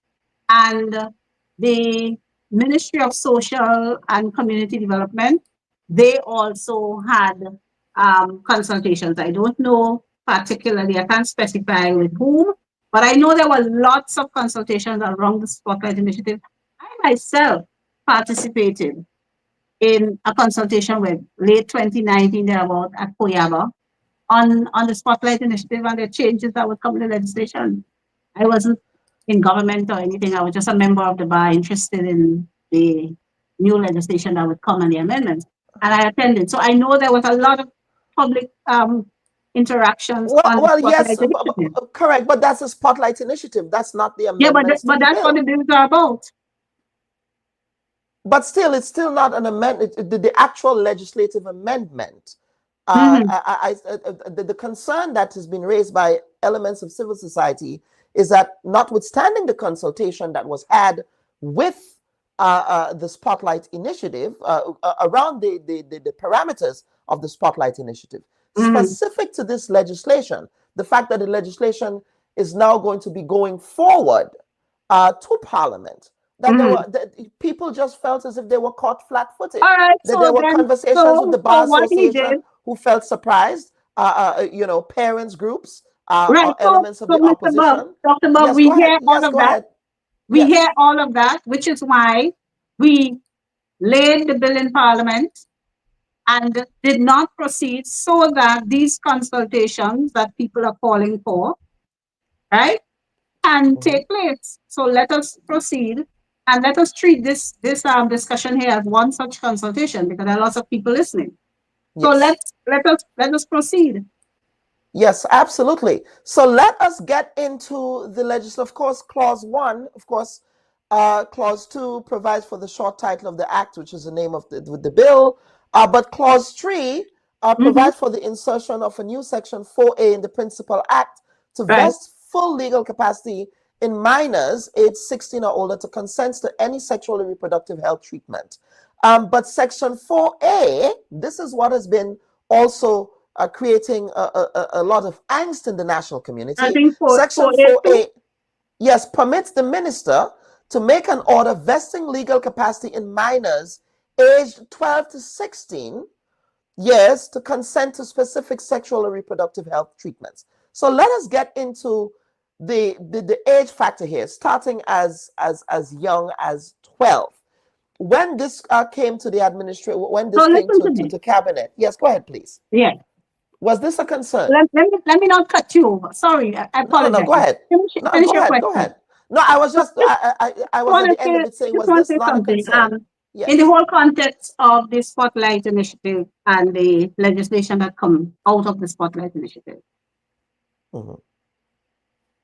In Grenada, we have the highest incidence of sexual offenses against minors in the Caribbean. You know, we sit here and we are in shock and disbelief when we hear, for example, Trinidad, that has a population of about 1.2 million people, have 500 plus murders a year. But let me give you some facts, statistics. Grenada, that has a population of 114 or so thousand, just a fraction of the Trinidad population, has that many reported sexual offenses annually. In a year and a half, in about 18 months, we have over 500 sexual offenses related, the majority against minors. If you peruse the docket for the assizes, if we have 100 cases on the docket, rest assured in any given year, about 70 of those would be sexual offenses, the majority against minors. Speaking as a legal practitioner, one of the two of the last cases I did before entering into public office concerned sexual offenses against minors. In one case, that minor was 8 years old. And in the other case, that minor was 3 years old. In many of the instances, the majority of instances, these offenses are committed against these minors by a parent or guardian. And I would say parent includes step-parent or an adult relative, such as an uncle or an older sibling. And it is the very people who the children need to confide in when they are being abused or victimized who are committing the offenses against them. And where the offense is not committed by the person that the child needs to confide in, that person who the child has to confide in sides with the perpetrator and oftentimes accuse the child of lying or trying to mash up their life or whatnot, because the perpetrator is oftentimes the breadwinner. These are facts. Grenada, we need to wake up. Our young children, girls and boys, are under attack. So we have to put this thing in context. The children, when they are abused, they contract STDs. They are traumatized psychologically and emotionally. Their innocence is lost. In some instances, they are impregnated. They are at risk. And they have nowhere to turn. They can turn to their teacher, they can turn to their guidance counselor, they can turn to an adult in the village. But as it stands, the understanding is that the parent, to get any intervention, any safe treatment for a STD that the child may have contracted, the parent sometimes, they can't even approach the parent, or they withhold their consent. They have knowledge, but they don't act. So this is really what this is really getting at. It is not meant to keep parents in the dark. Parents would have knowledge, but need not. I'm speaking to section 4A1 now. Would have knowledge, but need not have to consent. So that a doctor who has to assist a child, giving a child, administering treatment to a child who has contracted a STD, or worse, right? A doctor can assist this child without running the risk of being sued. The doctor can do what he or she has to do, knowing that there's no issue of the patient not having properly consented. So this is the background against this matter. And I'll tell you something as well. Yes. There's the common law. The position of the common law now is that a child of any age can consent. There's a case out of the UK, and you know the Privy Council is our ultimate court of appeal. And I believe that is. Are you going to reference the Gillick case? Gillick. There you go. Yes, right? Gillick. Yes. So you know about the Gillick case. Yes. And in Gillick, there is no limit. This amendment to the age of civil legal responsibility seeks to impose a limit. So it actually restricts Gillick. So if a matter goes to court now, what the court will have to apply is the common law, which is Gillick, which doesn't prescribe an age. So it could be even under 12. I mean, that's a reality, right? So this actually restricts, codifies, and puts a restriction on the common law. Now let's get to subsection 2. Subsection 2 provides for, and let me just, before I make a defense to the section, let me just say In the public discussions that are taking place now, we are prepared to listen to all that is said and to make necessary tweaks to the amendment that is now circulated. I just want to make that clear because we don't have an agenda. We have no agenda. We are not to hide. Our only agenda is to protect vulnerable children. Well, and we have a lot to do in Grenada. Yes, and stick a So pin quickly we before you have get. so we would listen. So far, we haven't had any. I can say as Attorney General, I haven't received any formal proposals for how this subsection might be tweaked. But I am sure I will get. I know the Bar Association is looking at this.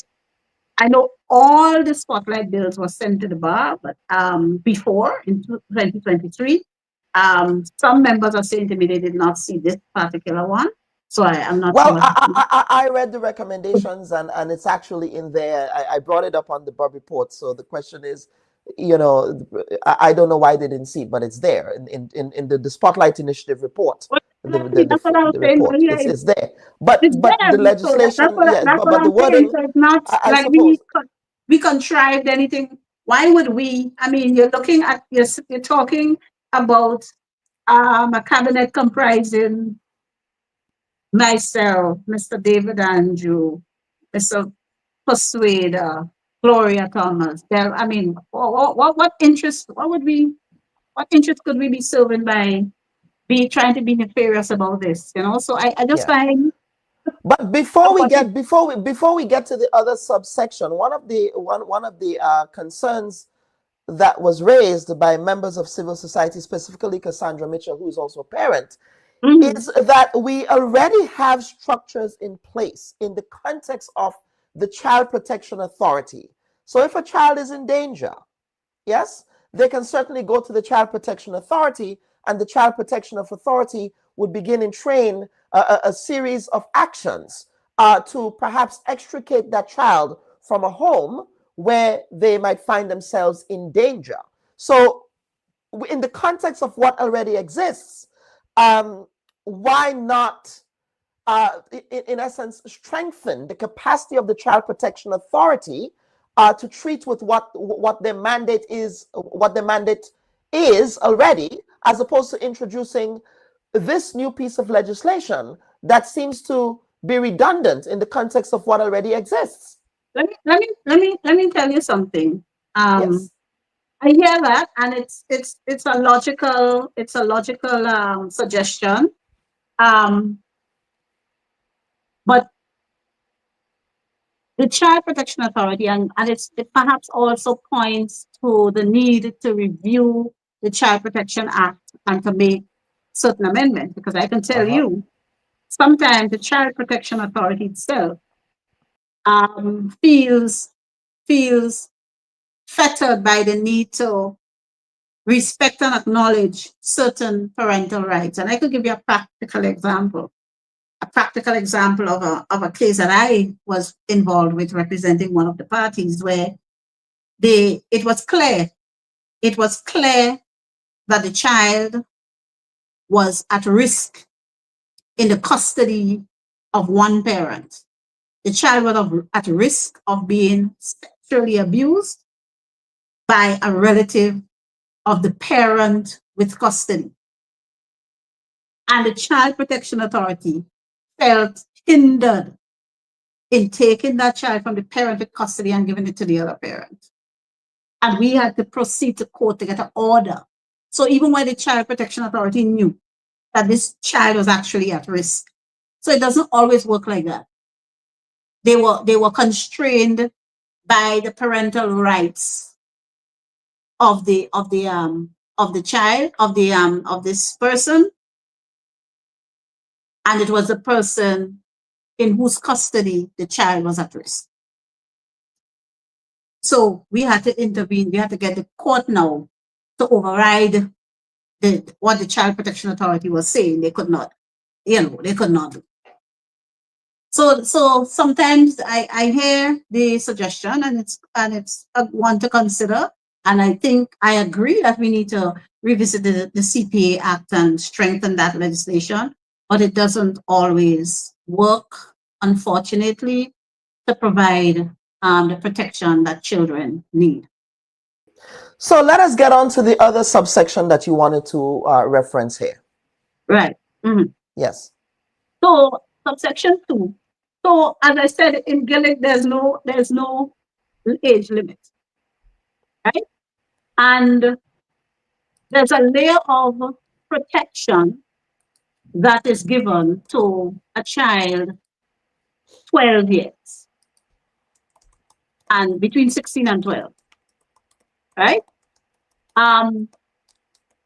Where the minister now, in consultation with the health minister, will examine the situation, will assess the situation, and determine whether there is good cause. And the minister could only do so for good cause. So it can be flippant, it can be emotional, or it has to be good and substantial cause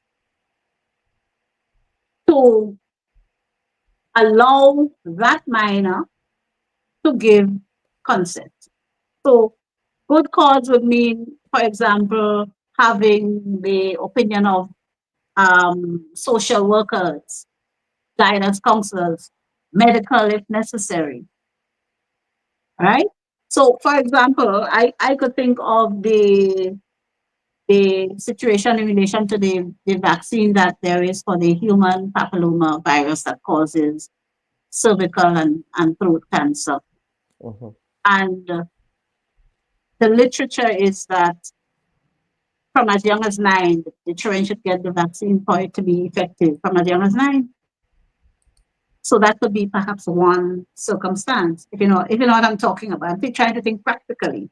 Yes, that could be one circumstance. I think people, once it has to do with anything with sexual reproduction, I think people get very worked up and emotional. But I want our people, I want our church community, I want our civil society to get worked up and emotional over our statistics and the fact that our little children, 3 years, I'm telling you, the last case I did, the child was 3, right? Our little children are under attack by these perverts and predators. And that's a scourge in Grenada.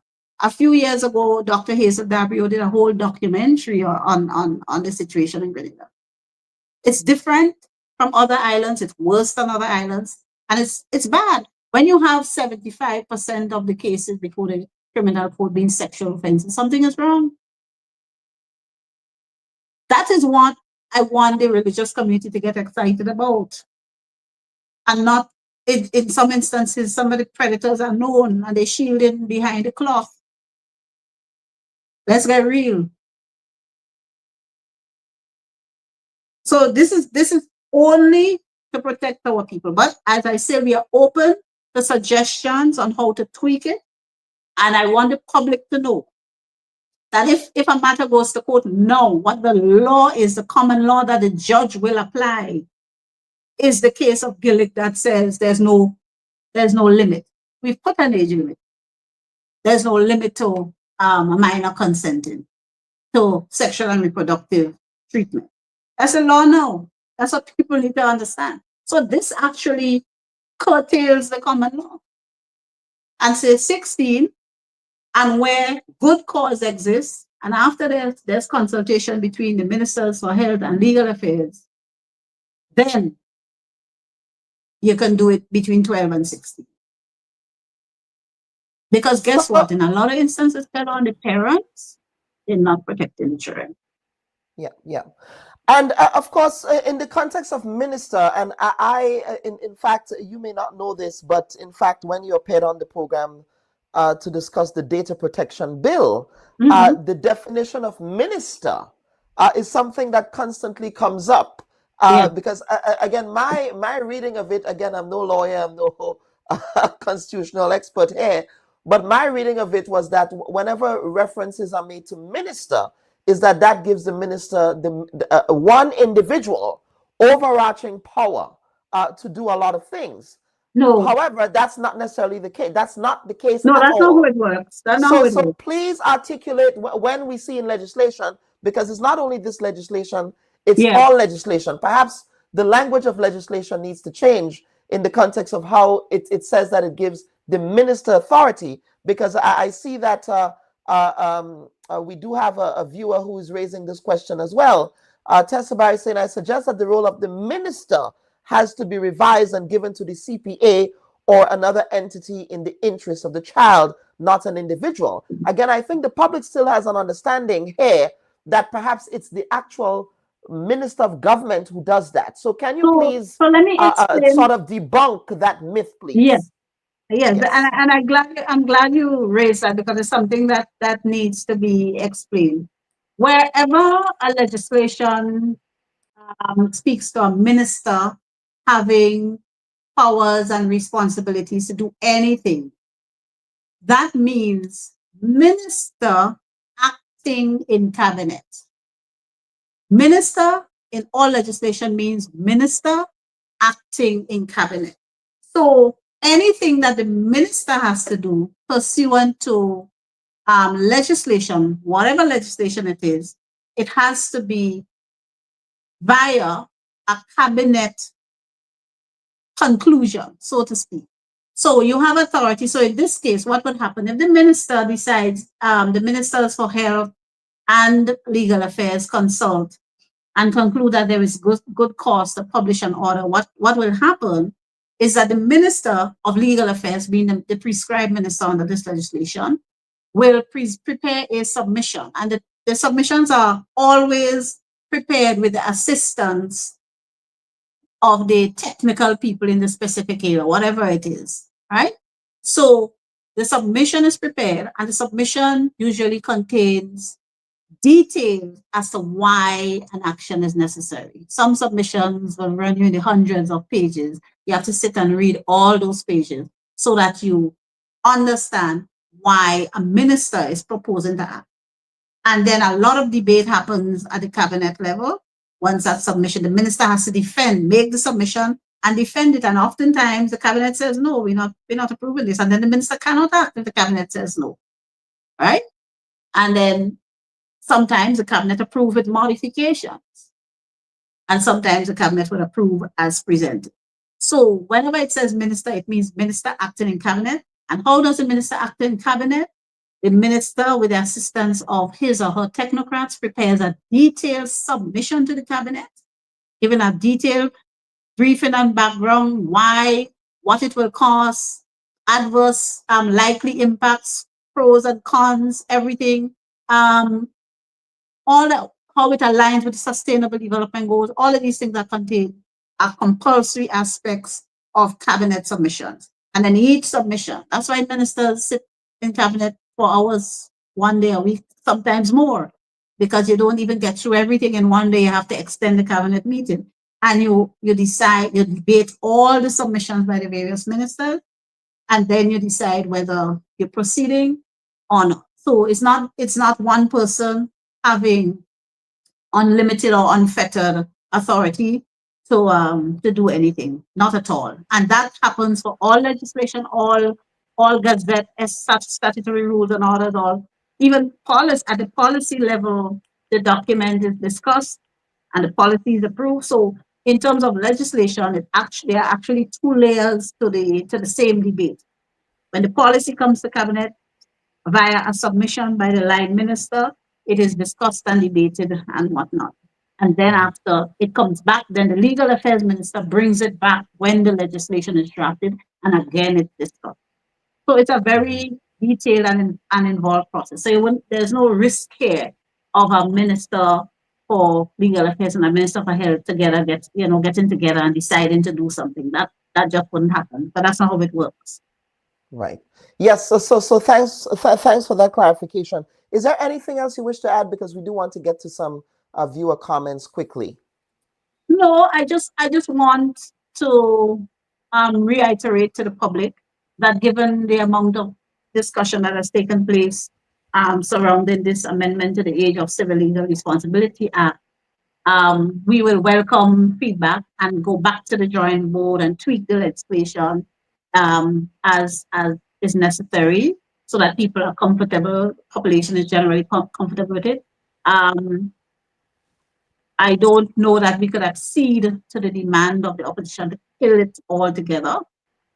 I don't think that would be the best interest of our children.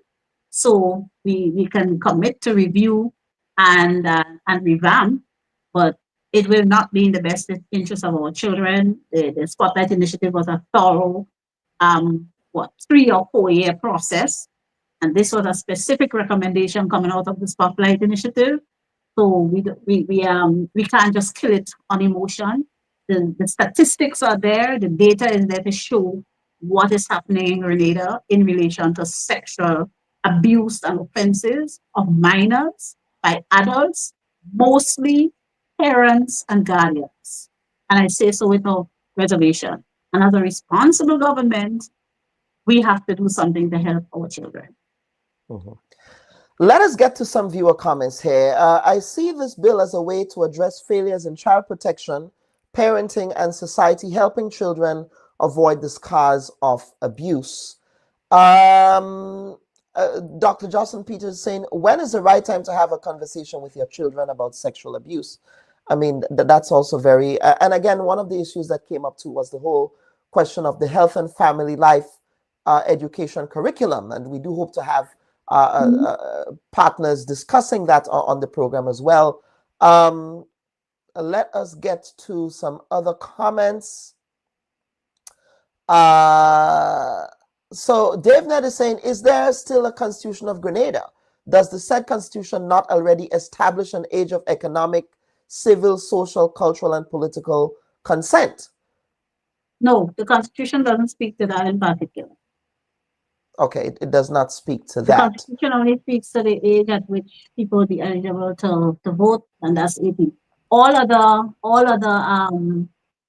age limits, they dealt with in different pieces of legislation. So in 2011, in fact, when the Age of Civil Legal Responsibility Bill came into operation, it was actually done very similarly to the Oath of Allegiance, in that it was the Bar Association, Dr. Alexis and myself, and a few of us worked on that Age of Civil Legal Responsibility. We proposed it because in the practice of law, you saw the big disparity. You could vote at 18.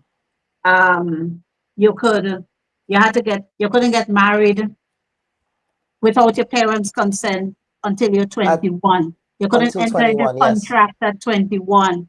Then in terms of consent for sexual intercourse, it was 16. It was all over the place.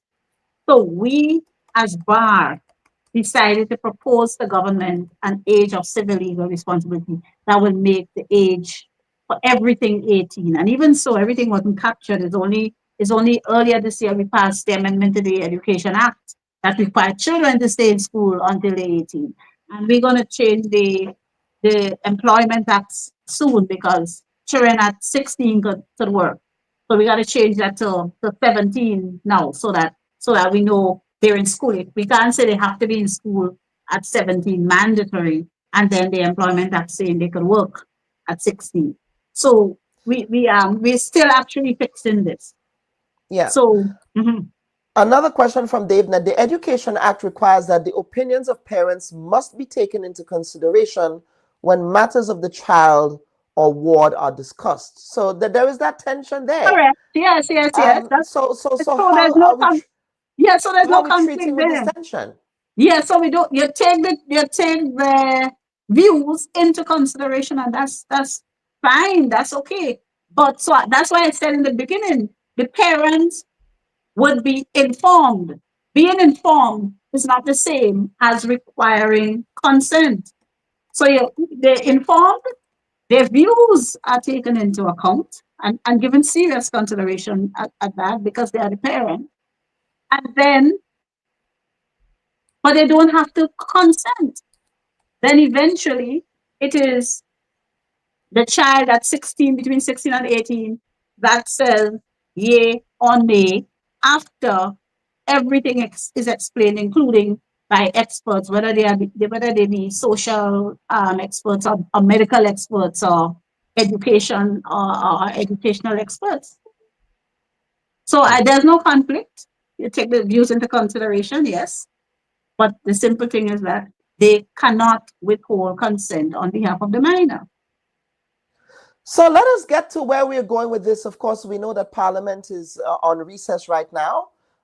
Again, the Parliament always goes on recess. I am hearing someone saying, is an election going to be called soon? No, Parliament always goes on recess. But of course, we've seen sorry, I just want to cut you. If you don't mind. Sure, no, go ahead. Go ahead, please. Bill, I think too, I just want to reiterate that subsection 7 of section 3 of the bill. When you speak of sexual reproductive health treatment, right? I hear a lot of people saying all kind of thing about abortion and what. First of all, abortion is illegal in Grenada. So no doctor could legally perform an abortion, whether it's on a minor or an adult, because abortion is still illegal. There's no law that changed that. Except in instances to say for the healthcare and life of the pregnant woman, abortion is still illegal. So all this thing about abortion, so the doctors cannot perform abortion on a minor just because they become committing a crime. It's still a crime. And then subsection 7 of 3 defines sexual and reproductive health treatment to include access to contraceptives methods, because our 13 and 14-year-old, let us face it, they're sexually active. They're having sex. So access to contraceptive methods, diagnosis, treatment, and prevention of sexually transmitted infections, including HIV and AIDS, prenatal and postnatal care, and other services related to pregnancy and childbirth, because we have teenagers having children. That's a reality. Management of menstrual and gynecological health conditions, and sexual health education, risk assessment, and counseling. That is what is meant by sexual and reproductive health treatment. So please, responsible adults, let us not be emotional about this thing. It's about our children. Let's not be emotional. Let's be practical. They're having sex as teenagers, they contracted STDs and STI. And when they contracted, they're afraid they're not going to their parents. But they're scared. So they're staying there, and some of them they're getting worse, their health is at risk. That's a reality. So please, people, let us be responsible and rational about this thing. As I said, we will tweak after we get all the recommendations. But let us be responsible, and we certainly can't promise to kill the bill. Absolutely. Now let us get to, and I do want to get on to one final matter, because I think we have exhausted time. It's 12:15, you know. Yeah. But that's what happens, Minister, when we don't have time to get caught up on matters in your capacity here. We were told that the bill is dead as of present until the opening of Parliament. When is this bill being put up? I suspect, are you going to be postponing the bill, because I know it came up for first reading? Well, we'll have to do that. I mean, reasonably, that's what I think we will have to do. That's what I will advise my colleagues. Let us have the full discussion as people ask for. Let's have the consultation, and then if we need to go back to the drafting drawing board, let's do that, and then we come again. Well, aren't you putting the cart before the horse here? Now that the bill was presented, now you're saying consultation. Should it not? Well, that's what was asked for in our view. Hindsight. Yes. Listen to me. No. We came to the Parliament with the bill because we thought it was ready for that.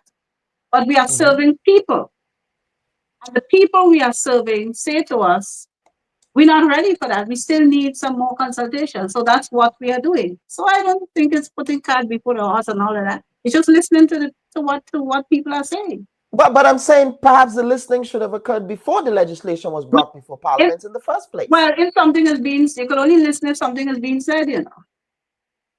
Or maybe, but I understand that. Well, no, I understand that. this is just, I guess, semantics here. But the point I'm making is, perhaps if something was said about the bill prior to it coming to Parliament.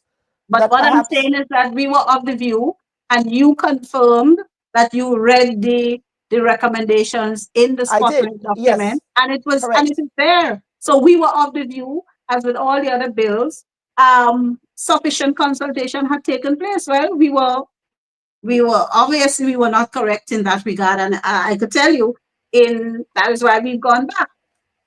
And just to be safe, what I have done is that I have asked the Social and Community Development Ministry, and I myself have circulated again all the bills, because we don't want to be coming with a maintenance bill and then dealing with this backlash again, and then coming with this bill when we were of the view that there were already sufficient consultations held. So what we as AG's office have done is that we have again sent all the bills to the bar, although we circulated the bills before and we got feedback, and those feedback were contemplated in the revised, the finalized bills that we have. We send them out again, because some members of the bar were saying, well, yes, you did send it out in 2023, but we didn't see it. So we send out everything again. So we're not perfect. We are humans, and we're not perfect, so we are listening. Okay. Now, finally, Minister, because I suspect everyone wants to have their lunch now. And that has to do with a matter that came in actually while the program was going on, and that has to do with some matters concerning some disputes that are currently before the ministry. There is a complaint that in respect of the resolution of some of those labor disputes, that things are just moving a bit slow. There is one example of 5 workers in dispute with unfair termination at the Grenada Tourism Authority, as well as workers at Grenlick. And there's also a matter involving one gentleman by the name of Mr. Terrence Wells. In fact, Mr. Terrence Wells, he's claiming that you offered an opinion on his case to an individual who said that he is in the wrong on his matter. So can you speak to those matters? Why is there a backlog in the Ministry of Labor there? No. So is there a backlog? No, there isn't. No, there isn't. There are about four matters that I am aware of that are pending final resolutions, recommendations, and so on. This is why, Kelon, in the process of revamp of the labor code, we are intending on introducing a new dispute resolution mechanism, acknowledging the deficiencies in the current system that we have. So we are proposing the establishment of a permanent dispute resolution tribunal, which is what obtains in most actually, of the other Caribbean and Commonwealth jurisdictions. How that tribunal will look, we are still having some discussions with some of the stakeholders, but we are clear that the current system we have is not as efficient as a dispute resolution mechanism can be. What we have is a system whereby it goes to the Labor Commissioner, and if it's not resolved by the Labor Commissioner, it goes to the Minister, and the Minister actually has to sit as an arbiter, a mediator, and listen to the parties and determine how the dispute should be settled and make recommendations. You may have a minister that doesn't have that competence. You may have a labor minister that doesn't have that competence at all. Or you may have a labor minister, in my case, that has the competence, being a trained lawyer and a certified mediator, but has a very heavy workload. And sometimes in prioritizing and getting work done, some things don't get done as quickly as some of the interested parties would like them to get done. But at the end of the day, we are human. So the point is that we are trying to improve the system. In terms of backlog, there are, I think it's about 3 or 4 matters, right? We dealt with over, I think it was 190 something disputes in 2024. And if you have 4 outstanding, you can't call that a backlog. Well, what right? about the Terrence Wells matter? Is that Well, something that has been brought to your attention? I understand, no, because there's a process by which a matter reaches the minister, and I'm not aware that that particular matter has reached the stage where it is to be referred to the minister, and it is completely untrue that I rendered advice to one side that said nothing wrong was done. I hear Mr. Wells, somebody sent me something where Mr. Wells was making that allegation publicly, and he actually confronted, it's unfortunate that he went public and said that, because he actually reached out to me and said to me that he understood that I gave advice to the other side in this group, and I categorically denied it, and I explained to him the extent of the conversation I had with that person, which was a very generic, if you have a misbehaving employee, you are entitled to discipline that employee.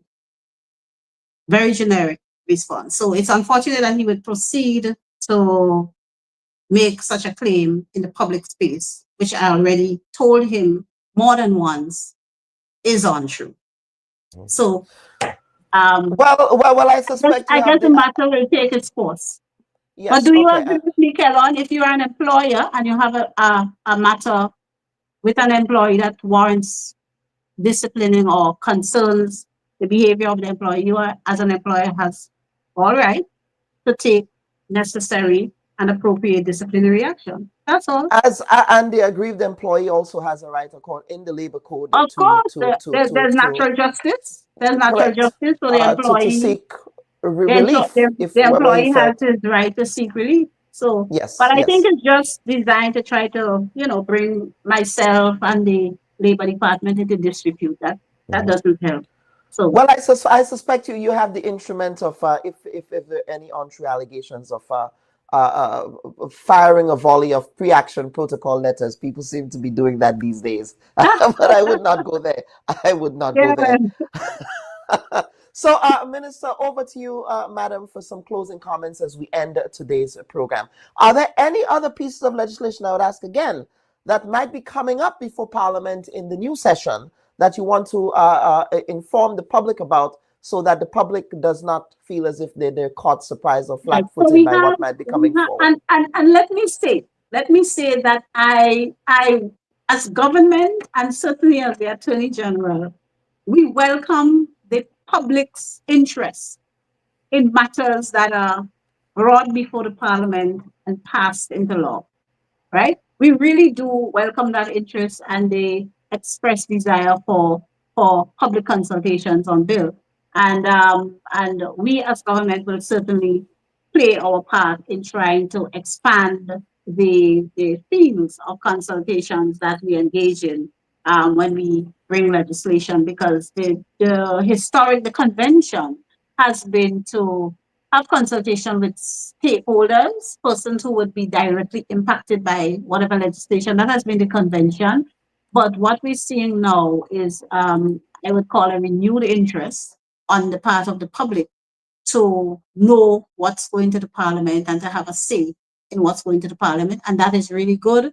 And of course, it's something we encourage, and we would like, as much as possible, to join with the opposition in educating people on bills that are up for passage in the Houses of Parliament. So there's nothing untoward about that. We really welcome it.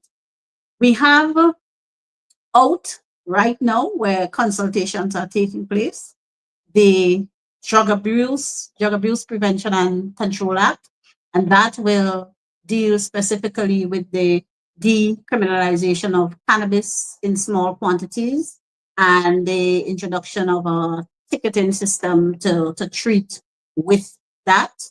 So this is something we know the public has been waiting on. We are going to do the cannabis legislation in 2 phases. So this is the first phase, the decriminalization in small quantities, and the cannabis committee, they are out with the draft bill, having consultations with people. And then after that, there would be the establishment of the medical cannabis industry. And so look out for those. That the latter is not out yet, just the former. We have, as I said, all of the spotlight bills out again. Maintenance, status of children, cohabitation, that has to do with common law, establishment of rights of persons in common law, living arrangements. The maintenance one is a big one because fathers, we want to make sure that you maintain your children and we don't have to humiliate the mothers and the children going to the magistrate's court every time and asking for a variation of the order and whatnot. So we have all of these coming. Marriage amendment, which is a minor one, but significant enough. And status of children, which would strengthen the existing status of children legislation, would refine and strengthen it. So all of these things are out there, and we encourage the public to become familiar with them and to lend your voice and send comments. I'll give you an email address, agsec@legal.gov.gd if you have comment on any That's legislation. agsec@legal.gov.gd. That would come straight to my secretary. Okay. All right. Yeah. I'm going to post that in the comment section and highlight that. Right. And so we continue to work in the interest of the people. I look forward to the great things that will be happening in the intellectual property space, the geographic indications, the Madrid protocol that will help our creatives to more easily have their brands and logos and trademarks protected in many countries around the world simultaneously. The initiatives we are going to be pursuing to help our creatives, our sporting personalities. They just finished having a session in St. Lucia on IT and sports. That's one of the things we actually discussed at WIPO when we went in June, or rather July. And so I think it happened last week. So a lot is going down. And of course, I wish I had a minute or two to say something about all the great work we are doing in the town of St. George, but I'll come back. I want to come back for the town of St. George. Well, absolutely, and that is not a problem. Absolutely, certainly we would accommodate. Yes. Yeah, we continue to work in all of the constituencies in Grenada, in the interests of and for the benefit of our people, and the feedback, including the feedback I am receiving in the town of St. George, has been very positive feedback, very encouraging. And the people are showing appreciation for our efforts as government. And finally, I would just like to take a moment to wish my colleague and friend and son, Tevin Andrew, a very happy birthday. Today is his birthday. And we know he has plenty boots on the ground in Carriacou and is getting a lot done. He has made remarkable progress in the recovery efforts coming out of Hurricane Beryl. And I would like to wish him all the best in the ensuing year. Well, I wish his boots would make his way over to the Bubb Report at some point. So please, please encourage him to do that. And you know, I would really like, you know, these days in Grenada, sadly, Minister, people on different sides of the aisle, they tend to speak in silos.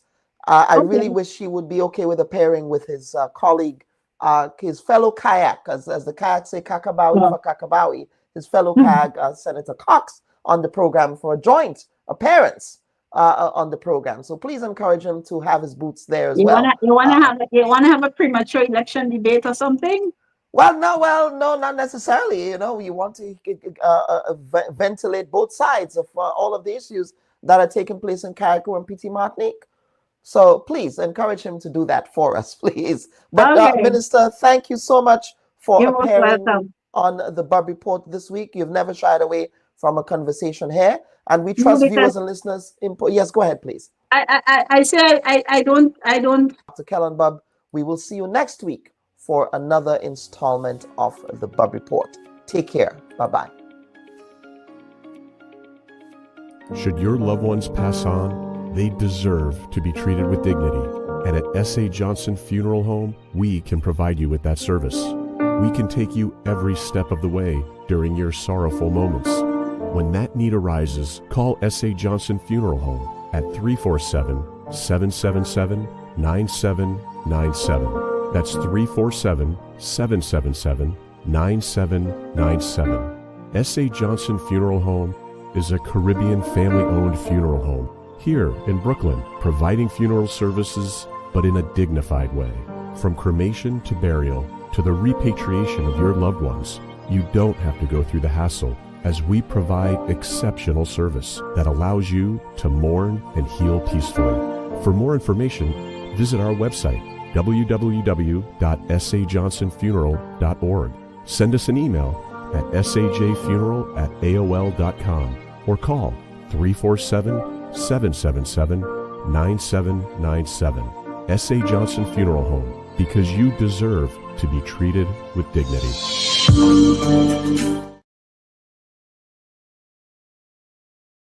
Don't go there. You are a technocrat. I mean, you can speak to whether or not it was appropriate or inappropriate for that to occur. Would you have done that as a permanent secretary? Politicians get the information from wherever source that they can. That's going to be the extent of your answer. Yeah. Don't go there. There's a lot of noise around the data protection bill that, in my respectful view, is not warranted. I was one of those making noise, and it's simply because I was concerned about that specific section 33. Don't go there. Are you going to be offering yourself up as political leader of the party? I see you've called me here for much more than diplomatic passports. I don't mind that. Don't go there. What is the relationship like between you and your leader, Dr. Mitchell, your boss, Dr. Mitchell? I'm not sure how to explain how to answer this question at this time. I prefer not to answer. Don't go there. They said that you approached the bank for the loan before the election and that it only materialized after the election. There are also conflicting reports around the quantity of monies that were received. What is the reality here? People try to explore the truth and to make all kinds of things about it. I just stay quiet. So if you notice, I was really and truly quiet about the whole matter. Well, except with not with the New Today newspaper. The New Today newspaper reported on this, so I'm not sure you were quiet on this. Go ahead, Honorable. Go ahead. Well, I'm just trying to answer your question, right? Don't go there. I think we just spoke at length about the regularization framework. So yes, we did. But let us talk, Prime Minister. Let us talk about the workers who are dismissed. The Bubb Report. We go there. Hi, everyone. Thanks for checking out the Bubb Report's social media pages. If you'd like to get more videos, show highlights, and watch our weekly live show, follow our Facebook, Twitter, and Instagram pages, and also subscribe to our YouTube channel. You can catch repeat episodes on Wednesdays at 4 and 5 p.m. respectively on CRFM Radio and GBN TV in Grenada. We are also viewed on Sundays at 8 p.m. on WPG 10 throughout the Caribbean. Thanks for watching.